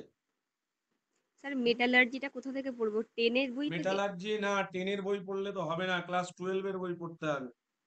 ক্লাস মেটালার্জি তো স্যার ক্লাস 12 এ নেই। ধাতুবিদ্যার চ্যাপ্টার মৌলের উপাদানের পৃথকীকরণ বলে একটা চ্যাপ্টার রয়েছে ক্লাস। আচ্ছা আচ্ছা। তাহলে এখানে ইউনিট 6 এ মেটালের মধ্যে পড়তে হবে principal of extraction of and purification of the following metal. তার মধ্যে কি কি আচ্ছা আছে? লিথিয়াম, তারপরে সোনা, রূপো, টিন, লেড, ক্রোমিয়াম, ম্যাঙ্গানিজ, এই সমস্ত কেমিস্ট্রি অফ ইম্পর্টেন্ট কম্পাউন্ড, কিছু ইম্পর্টেন্ট কম্পাউন্ডের কেমিস্ট্রি রয়েছে। তারপরে general characteristics of transition element, যেটা বললাম সন্ধিগত মৌল কাকে বলা যাবে কাকে বলা যাবে না, কোনটা রঙিন কোনটা রঙিন নয়, এই সমস্ত প্রশ্নপত্র এখান থেকে কিছু দেবে।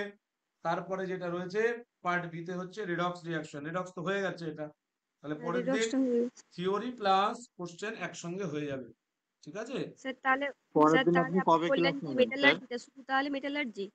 হ্যাঁ হ্যাঁ, মেটালার্জি মেন আচ্ছা হবে পরের দিন, মেটালার্জি ধাতুবিদ্যা হবে, তারপর ডিএফ আচ্ছা। ব্লক হবে, এইগুলো হবে মেন। ডিএ ব্লক, আচ্ছা। ডিএফ ব্লক আর পরের হচ্ছে দিন মেটালার্জি কবে বা ক্লাস নেবেন ধাতুবিদ্যা। আবার? পরের দিন আজকে হচ্ছে আজকে বৃহস্পতিবার, প্রতিবার। নেক্সট হয়তো রবিবারে নেব, রবিবারে রাত্রে। আচ্ছা ঠিক আছে। ঠিক আছে। হুম, ঠিক আছে, কারোর কোনো জিজ্ঞাসা আছে আর? ঠিক আছে, তাহলে গুড বাই, গুড নাইট সবাইকে।